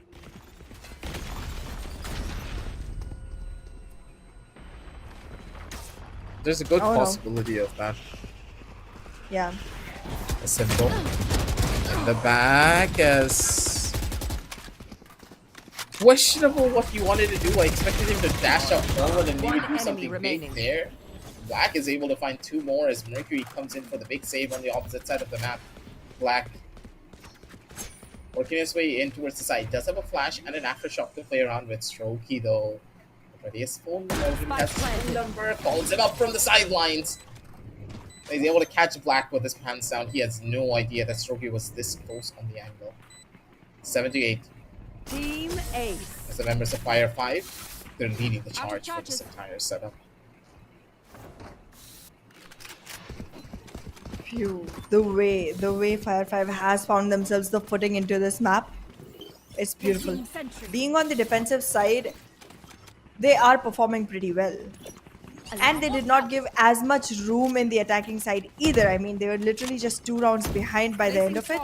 So I think it took them time to adjust, but once they did, they haven't given a single round away since. Last 6 rounds, not a single one given away Right there. to LTE.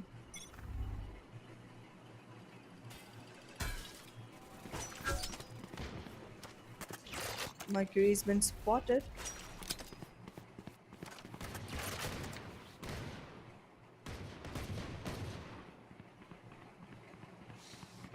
It's basically a waiting game now. They have the information of how many players are playing towards the mid side. There's the opportunity for LTE to try and maybe swap out where they want to go. Tightrope though. He's very close to this side. Oh, he had the timing for it too. He's good for the first. He's going to be good for the second too. He gets a gun in the process. He's going to be able to run away. Perfect setup coming in from the side of Tightrope. Making sure his team is going to stay in the running for this one. Change of a gun coming in from Mercury as he's opting for an early retake before his team is Ooh, prepped and ready for a beautifully done. Tightrope. You gotta love this man when he's starting to perform. Strokey though from the sidelines, he's trying to be the game changer, but Simple once more comes alive for his team when they need him the most. The kill happens 3v1 now, gorgeously. it's gonna be a hard run. I need Yep. nothing. Yeah, it's not gonna be the case. Shy Guy's already in the back with a good flash coming in for setup. 8 to 8. And it's happening, Ahana. I told you it's gonna happen. Yep. And it's already did. That's done. A win and that too through a thrifty. Definitely gonna damage quite a lot for the side of FFE. They do have the funds to sustain a couple more rounds, but that's about it. And being able to push them to the point where they are not able to sustain economically anymore is going to be the goal for the side of LTE right now, because once that happens, you have to make the choice between whether you want to go for the weaponry or the utility. And being on the defensive side, compromising on the utility really puts you in a drawback. So I think pushing them to that edge is going to be crucial for the side of LTE, and that means they have to win a couple more rounds in consequence.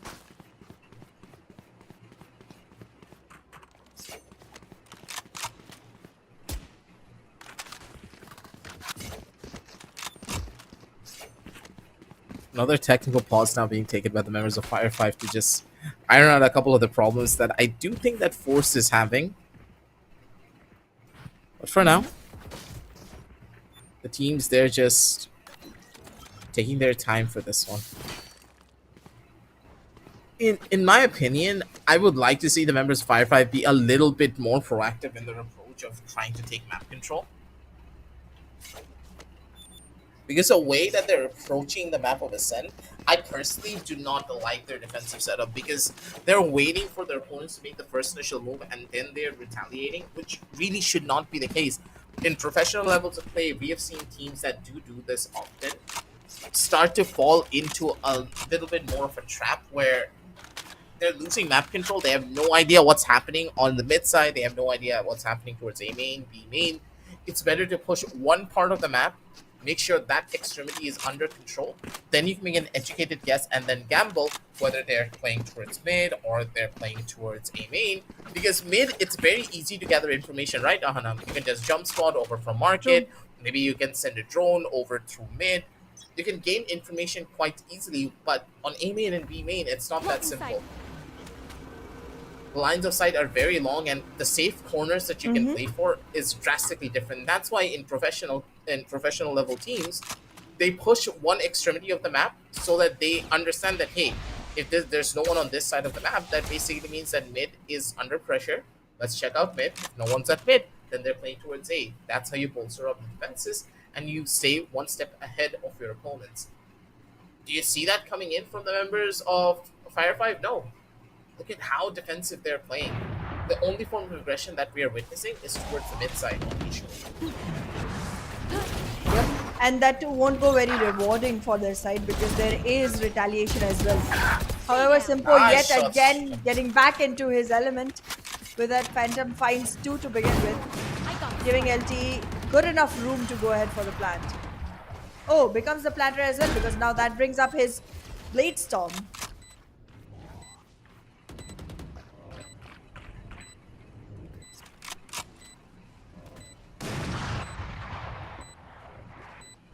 One situation with the paranoia in hand, that's going to delay them by quite a decent margin and allow the attackers to get into a little bit more of a better position.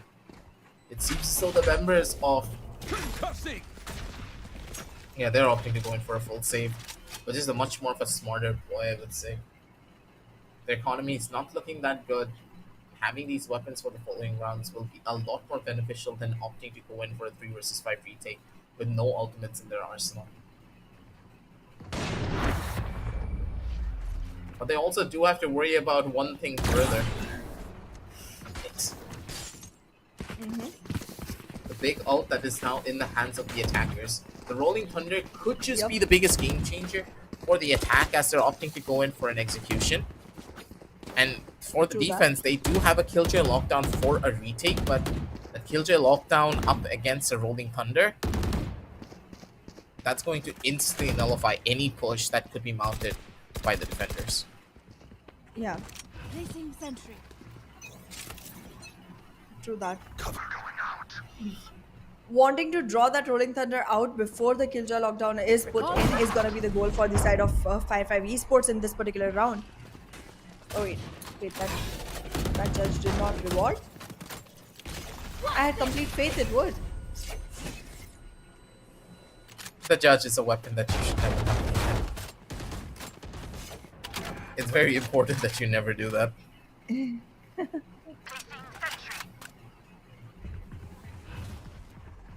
Simple doesn't really have an updraft that he can use to maybe get himself up there.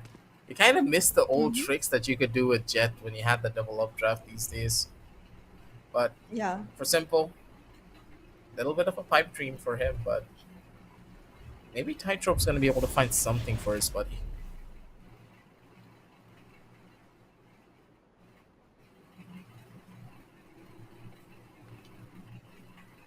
They're playing it dead silent in hopes that they might see players from FFE actually trying to peek out. Nice shot. Whoa, okay. 30 seconds left. I think Simpo is back.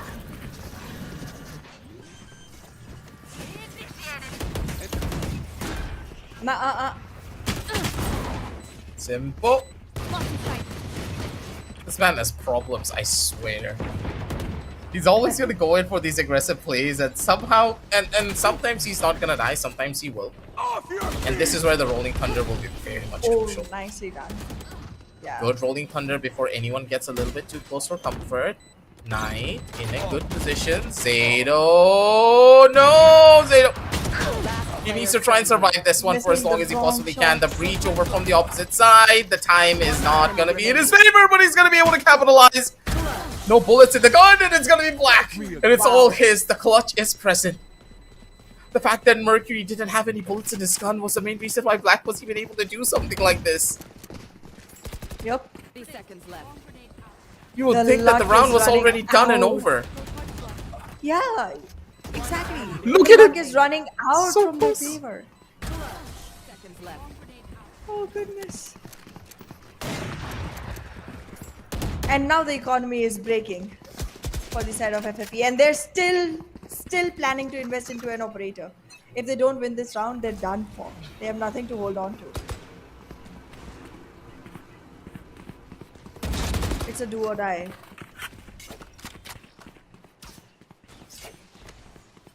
Because if they lose this, they lose yet another, and you find LTE directly stepping into the series point. They're not even bothered about this fight. Oh, they'll take it eventually. Oh wait, they do have an Finally. Omen. They do have an Omen ultimate coming up online soon. I do believe they're probably gonna utilize the Omen ult to transfer that spike around from one side of the map to the other. Timing is good. They have full control over aiming.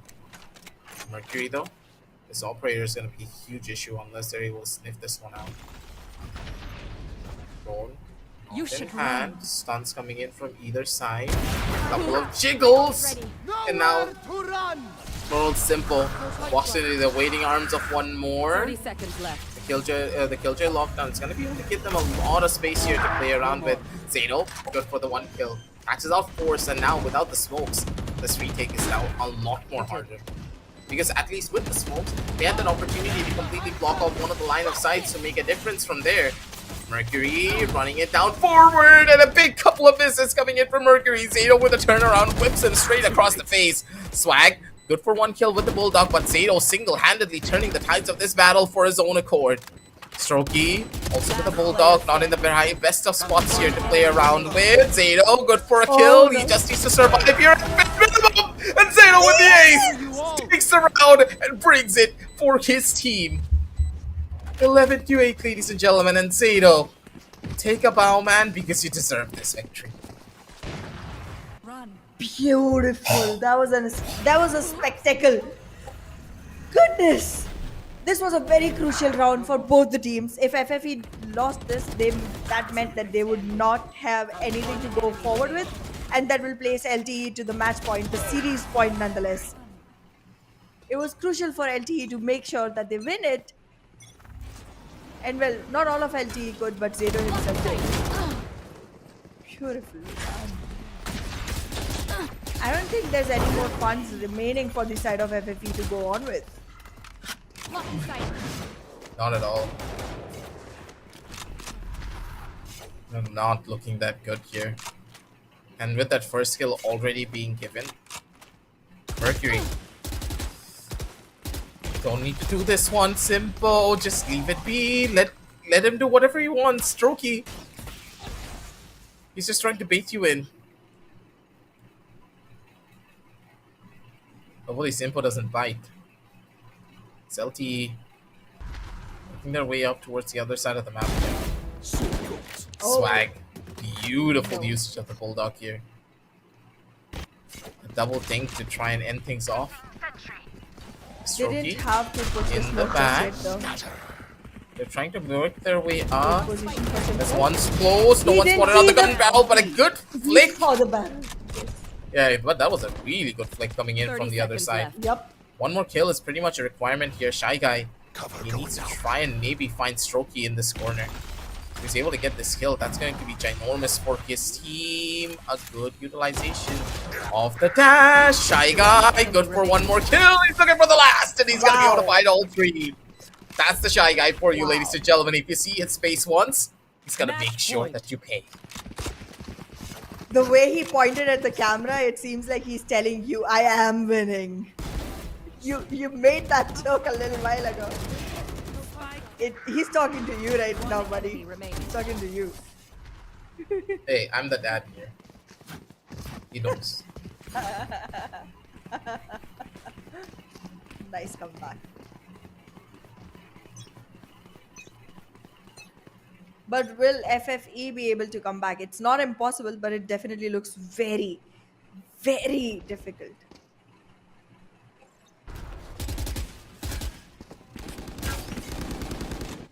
Nowhere to run!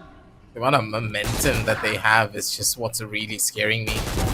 Black comes in for another big and huge save, but Wow. up against Force. A double peak just does not phase him. Still alive and kicking, and he wants even more. Black coming in to maybe do a bit more for his Last team at the player bare minimum. But that's not going to be a possibility. Swag over on the opposite side. The flash is perfect. Black's going to be able to find one more good kill. And with a slow walk up, a flash to make the perfection happen. One on the left and one on the right. He does find the kill. He's expecting it.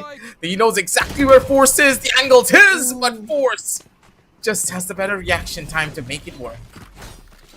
12-9, ladies and gentlemen. This is where the fun really begins. Fighting tooth and nail till the last hair. None of these teams are willing to give up at all whatsoever. They know they have the safety net of lower brackets, but still, the amount of effort they're putting in every single round, Stay safe. fantastic. Take flight. Enemy marked. We've seen this scoreline before. It did not end well for the side of FFE, but it did give them an opportunity on the overtime. This game is way too close for comfort. A lot of these rounds are coming down to just one mistake being made by the teams that causes them to break. Look at Mercury's positioning all the way in towards the side of Wine. This is a very common angle that is being checked quite often by the players.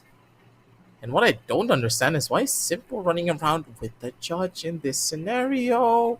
Are they expecting it? They need to clear this one out. Unless Mercury is cleared out, I do not like the odds of this one happening or working out in their favor. Oh, Mercury, goodness. 3 kills for him. Remaining. And good God, now this man's my up for an ace of his own. Knows the exact position of the last player, and they want to give this ace off as quickly as they possibly can. Tightrope in towards the back. 30 seconds They're left. expecting this play to happen. But Strokey, he's not going to risk anything. 12-10. As Mercury single-handedly brings back this round. And the possibility of an overtime is now looming above us one more time. Off your feet! It is. I mean, as you mentioned, this is gonna be a replication of the first map One altogether, enemy remaining. and it is turning out to be. Almost ace yet again for the side of Mercury. He did have an almost ace in the first map as well. However, A couple more rounds. A couple more rounds that FFE has to push to be able to walk into the overtime. To be able to have yet another shot at winning this off. What? Enemy kill. My ult's ready. Okay. I thought Mercury was gonna just regret missing those shots, but he did make one frag after all. Good for him. Quite some damage dealt onto Simpo as well. So Placing swarm grenade. Swarm grenade out. Tightrope does have information onto one of the players at the bare minimum. Swings out, doesn't really find much there. 9. Scanning So we ahead. want to take him out instead. Weaker weapons is one thing, but this is slowly starting to add up here. Knight.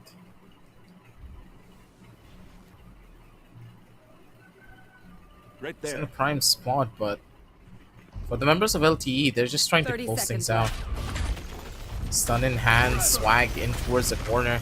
They're gonna be able to rush their way forward in as quickly as quickly as they can, but even then, Mercury's positioning very much known and ready. A swag comes in with a double headshot to bring things down into line.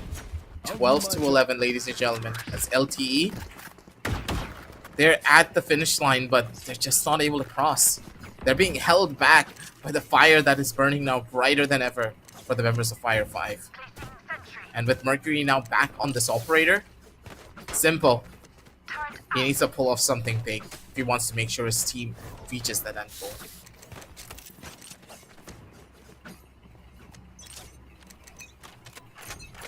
well,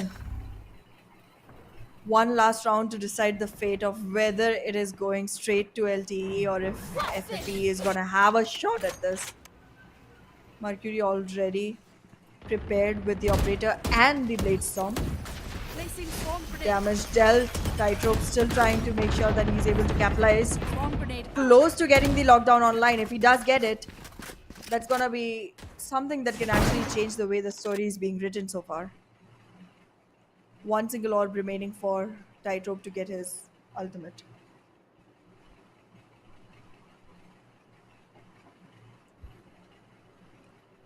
They're playing the long game now.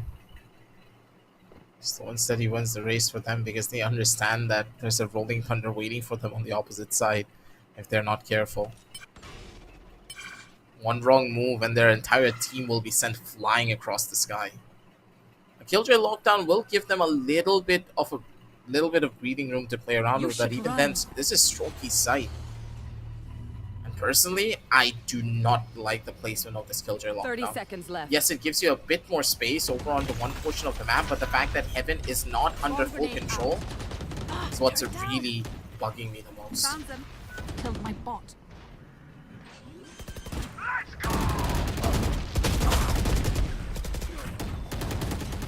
Spike down A. Yeah, I 10 think it's seconds already left. done, but Shy Guy still keeps things as competitive as he possibly Whoa. can. Force over on the top side. He's trying to be a little bit more of a nuisance. He's not expecting this. Simple, he knows that he needs to go, but the time completely runs out and they're not going to be able to get the spike line down because of it. Switching sides. Overtime. Time is their biggest enemy. And it's overtime, ladies and gentlemen. We expected this to be the case, considering how good Fire5 have been playing as soon as the round swap came in. The defense is where they reign supreme, and they're showcasing to us exactly why. LTE, what's your answer? Because that last round would have worked out, but time was not there for you at all. Every single thing has to be checked out on the boxes to be able to actually convert this into a victory. Breath. I think both the teams definitely are facing the fatigue of such a long, Deploying drone. battle, such a long battle going on for about what? It's been long. I don't even remember when we started. But yeah, I mean, this overtime, it's gonna see a lot of mistakes being made from both the sides. And well, the Odin, the infamous Odin of Ascent is online. Paper thin walls for a reason. Mercury's not going to be risking this. He understands what's waiting for him on the opposite side of this wall. The Allfather always strike fear into their oppositions as Mercury working his way up. A little bit more of a better angle. Simple. Big miss over onto the one with the operator. He's looking for more, but he's not going to be able to find it just yet. Shy Guy just makes a complete run for it. He his buddy out to try. Right there. 5v5 when it came to 4v4, sorry, on this post line and this retake. There's FFE. They do have a flash setup ready depending on the timing caused by one. Knight's positioning completely unknown. They know what to expect here. One more from the side. Position's already given away, but the Odin spam is just perfect with a little bit of a flash touched on top. Swag's in the corner. He's going to be the last one to try and live and survive, but that's not going to be the case as LTE, the retake, phenomenally done. As their team, they have the answer. 13-12, and one more round for them to get this victory. Switching sides. In their own back. Match point. Enemies close. Eyes Let's see if it's gonna be as easy as that. We did go multiple overtimes the last time around, if you remember. 4 overtimes in total, if I'm not wrong. Yes, 4 overtimes. This time around, though, I do feel that LTE does have a much stronger hold onto the map, and it might very well be the close of it. I don't want to put my money on that yet, though. Strokey once again in his favorite spot, but I do think they're going to clear him out this time. The last couple of rounds has been Strokey's playing field purely because no one has seen him. But diligence is what's so important now in these rounds. Strokey being a nuisance once more. He's going for the jump out. Free-side entry coming in from Simple. A little bit of early damage. Strokey, he does find one for his troubles at the end of the day, but Zato and Tytro, they will find a piece each. Now is where the real problems will start to show. Look at the HP on the two players of LTE. They're very low on that department. And Zato, he's playing a game of life and death pretty much. If anyone clears him, he's completely done for. Mercury comes in from the back. That's a big save. A Simple. He's able to find one more. Take us down over to a 2v2. Make it a 2v1. Black finds a good first kill, but Swag is just faster on the trigger. And his movement just gives him that edge. 13-13 as overtime number 2 comes around, ladies and gentlemen. As the night will still keep on going. Switching sides. That it will, that it sure will. But one of these teams is gonna be able to face the brighter morning soon after. Fire5 Esports, Laugh Tales Esports. I'm just shocked at the way Laugh Tales showed up, to be very honest, because like we both were expecting a great game coming in from the side of Fire5, but nobody thought this is how hard they will have to struggle to find a victory. And this is where we will be wondering whether or not they're going to be getting the victory to begin with.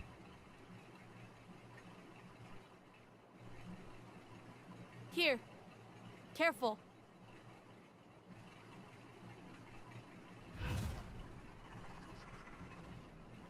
Cover going out. Calm before the storm once again as both of these teams, they're not opting to go in for any form of rushes just yet. It's Mercury in prime position. He's already working his way up here. No aggressive pushes whatsoever from the members of Prime 5. What am I saying? Fire 5. A Strokey. They find a piece each. It's LTE. It's their turn to go in for this retake once more.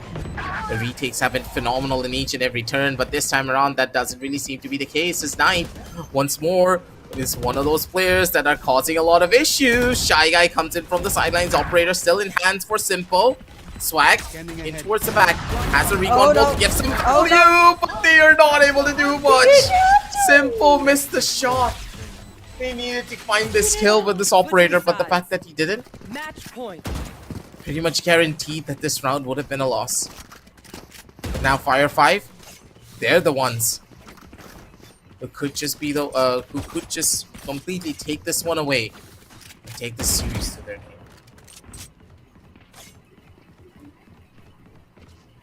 This is the opportunity Fire5 have been waiting for. And this time around, they would want to not repeat any of the mistakes that they made on the map of Lotus. They need to be cautious.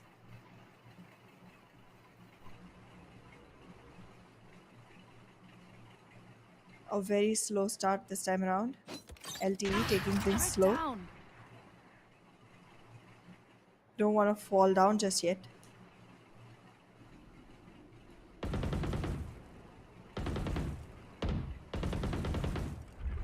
Right here. Cover going out. The fact that we're still keeping up with this is another factor entirely. The teams Yeah. settling in very slowly, that the squads are gonna start feeling that fatigue now. Oh, They're gonna make a lot more mistakes, just like Simpo did here in this instance.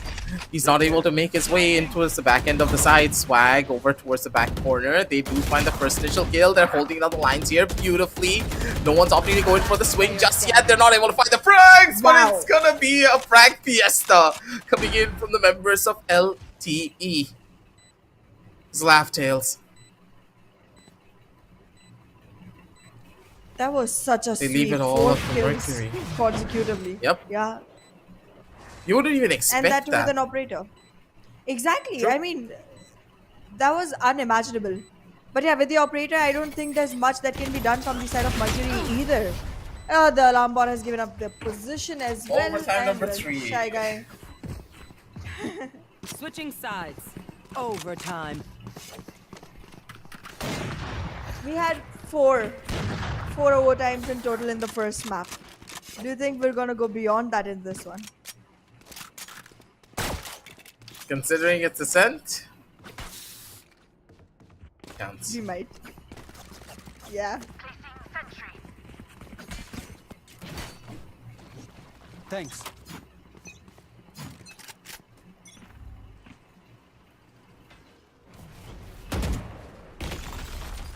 Possibilities are endless, but it all kind of depends on what Tightrope does. Simple. Kind of botched up his dash, and he's gonna pay the ultimate price for it with his own life. Mercury in a little bit of a bad spot here. Tightrope trying to go in for a couple of good swings. He does find a second catch over on towards the players. Zato's gonna be able to shut down another one. And look at what Tightrope is doing. Tightrope. He's being such a nuisance. He's not gonna die until his teammates make sure Switching that he's sides. able to find the frags. Match point. Now LTE, they're the ones who are making this whole workout in their favor. An opportunity presented to them because of the mistakes being made by the members of Fire5. And with overtime number 3 slowly but surely coming to a close, who will be the one to take the victory? Overtime number 4? Or a map close and a map win for the members of LTE? Oh, yo! Well, we'll find out. Whoa! That was quite an entry. Wasn't as rewarding as they wanted to be, but it was quite an entry nonetheless. There are constant yes. refrags coming in from both the sides, but this time around it does seem like FFE do have a numbers advantage. However, not much HP on the breach.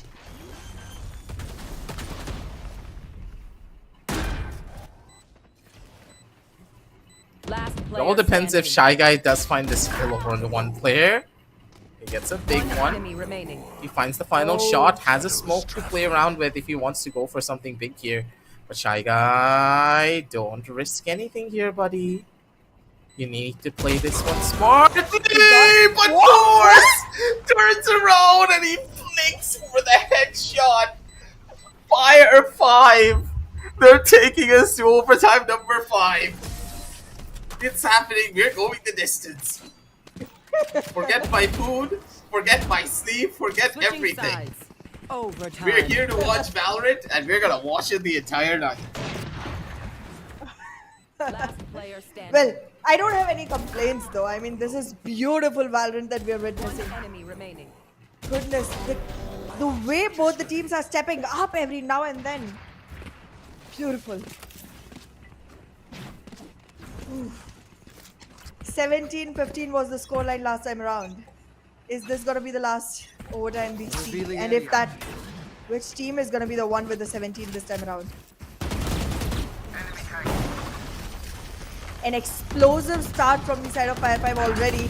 Look at Simple. He has an operator, not the weapon for the close range. He actually lured gets the the players kill? out. What? This is unimaginable. Well, a lot of things today have Spike been. planted. A post plant on a 2v2. Do you want Simpo to change his weapon? Right there. That would be the much more better option. Yeah, he does get a little bit more of a stronger weapon to play around with.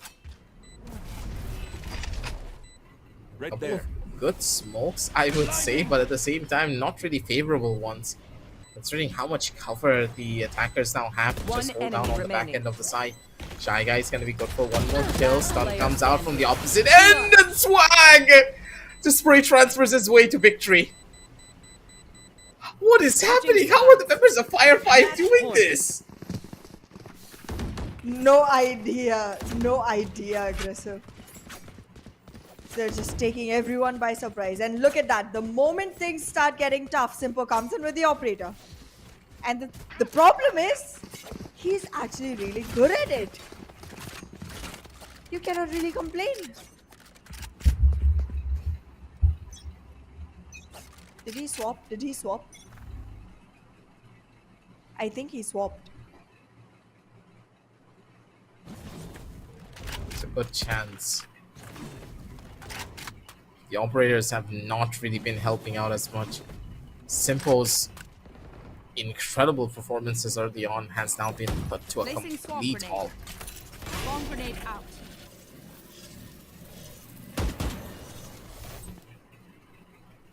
As for now, Yeah, he swapped. it's all about opportunities. Mercury once more Shy Guy all has the to way be on the back end careful of of Mercury. Yeah, Yep. exactly. And Shy Guy will have to be very careful because Placing Mercury swamp wasn't grenade. holding that position as much. So there's a chance they might just overlook it, which will cost them quite a lot. Which will literally cost them the whole series. Blinding. Good flash coming in to just Yep. stop this aggressive rush from even starting up. And looking at Mercury's positioning, the 30 fact that they seconds were left. able to utilize that paranoia that early on guaranteed the fact that, hey, Mercury can stay in this position for even longer. Strokey in towards the back. It's not going to be able to find the kill, but does find some information of what's really going to be going on over on this side. Spots up one of the players. They're going to be running straight on in, down, in towards 10 the side. seconds left. Shy Guy is going to be able to find that one kill. And there's a good possibility that overtime number 5 is going to be on the cards for us, ladies and gentlemen. Zato's going to be good for the first initial kill. Mercury, still very much alive. Needs to find one more to make this one competitive and make this one a possibility. 3 versus 3 all across the map. No real utility in the hands of the attacker to try and hold down the site even at this stage. It's all up to their guns as Black looking to be Last player a nuisance standing. here for the opposite end. Now Black enemy single-handedly could just be the one to take away this game, but instead it's going to be Fire5 and Mercury with the Blade Storm to close things out. A beautiful symphony sung by his blades Defenders win. as a 15-17 win finally comes through for the members of Fire5 after a grueling rounds that I was not prepared for. True that. We started at 17-15 and we're ending at 17-15 as well. However, LTE, after all that effort, do not find themselves in the upper bracket. And Fire5's Esports are going to be the one who keep the heat for this particular match. It's going to be quite a lot of fun watching these teams play again, man. I am just waiting for the next time to face each other.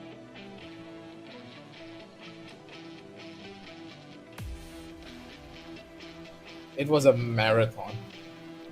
And absolute marathon of a game.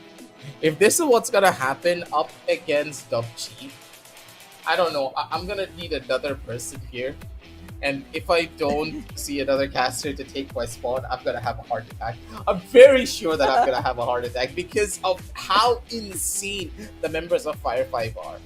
They have players that have an incredible amount of experience, right?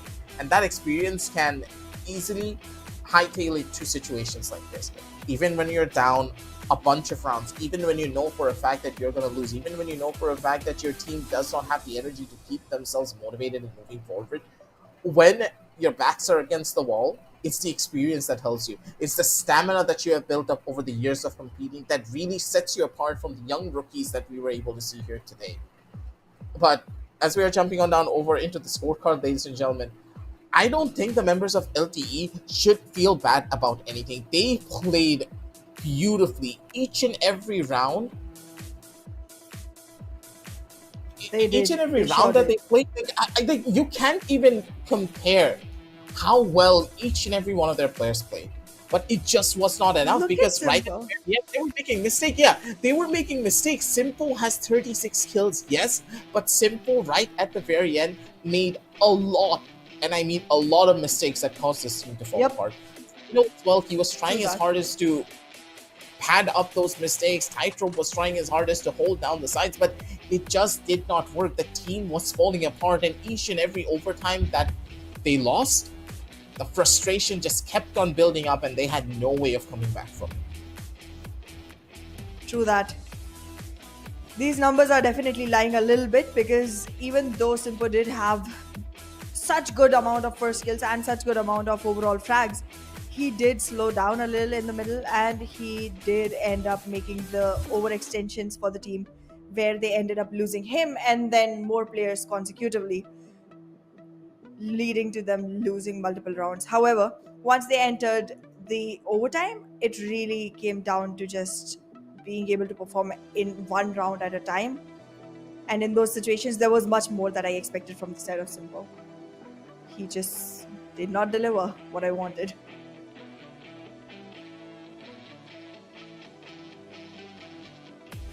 You would expect something to be different here for this particular matchup, but honestly speaking, both of these teams, they played their hearts out.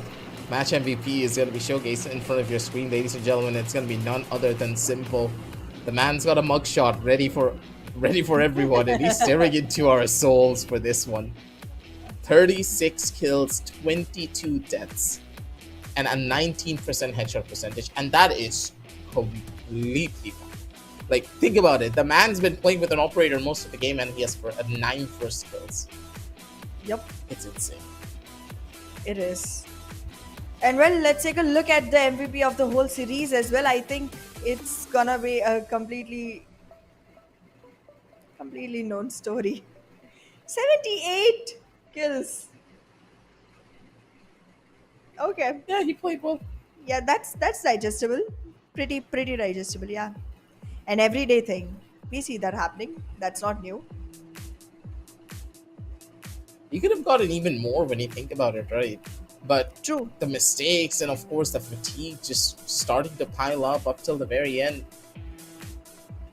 It's a rough call, but for Simple, he tried his hardest, and I'm pretty sure that this passion that he has is going to burn even brighter when he's trying to make his way through that lower bracket run. Exactly. The more experience he keeps on getting, the better this is going to become for him. And I see much bright future for this player. Actually, the whole team of LTE, by the way, did pretty well. I mean, there were times where you saw Black actually go ahead and step up for the team, being in the clutch situation. You saw Zato being completely amazing whenever he was taking care of, making sure that he had all the information to provide to the team and also taking the frags out. So can be said for Shy Guy. He showed up quite a lot of times as well.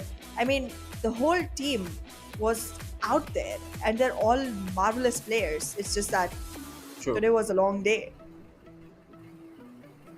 Yeah, the players just really could feel that fatigue really settling in, but I'm pretty sure that the members of Fire5, They're gonna be the ones patting themselves on the back because Yep. they're the ones that were able to make it through this marathon of 3 maps. Honestly, it felt more like a best of 5 rather than a best of 3, considering the Yes. amount of rounds that we had to play, technical pauses here and there, making sure the players were okay. It was a roller coaster. And the amount of clips that we saw from top to bottom, it was insanity. The True that. aces, the headshot, the flicks, the 180s, and then the operator, and of course the knife, the possible knife ace that could have been the highlight of today's show. There was a lot to witness. Absolutely. Absolutely. Well, there were quite a few missed clutches as well, who were also Sure. pretty worthy of being the highlights of the day, to be honest. But yeah, this was a beautiful start to Valorant in BTC Cup. I cannot wait for what's gonna happen next because this was completely marvelous. Did not expect this. Did not expect this on the first day itself. Like maybe yeah, grand finals, sure. This was grand finals level already. I don't know what's gonna happen then. Yep. But for now, ladies and gentlemen, that's all that we have for you for today. Tomorrow, we're going to have a lot more action moving on down the line. Don't really forget about that. So make sure to hit that like, hit the subscribe, and also hit that notification bell when we are here with you with a lot more Valorant action. Because trust me, if today was a best of 3 that you loved and enjoyed and you like to watch us suffer up till the very end as well, we're going to have a lot more streams moving on down the line. This was just one of the quarterfinals, ladies and gentlemen. Don't forget that we have a bunch more games. Plus, this is double elimination bracket. So Yep. make sure to hit that like and hit that subscribe as well. And while you're down there, make sure to check out all the links down below in the description and see all of the lovely deals from our sponsors. But for now, it's going to be your boy Aggressive with Anna signing on off for the AMD Presents Flipkart Back to College Cup Season 1, powered by ASRock, Acer, WD Black, and Portronics. Good night and happy gaming, everyone.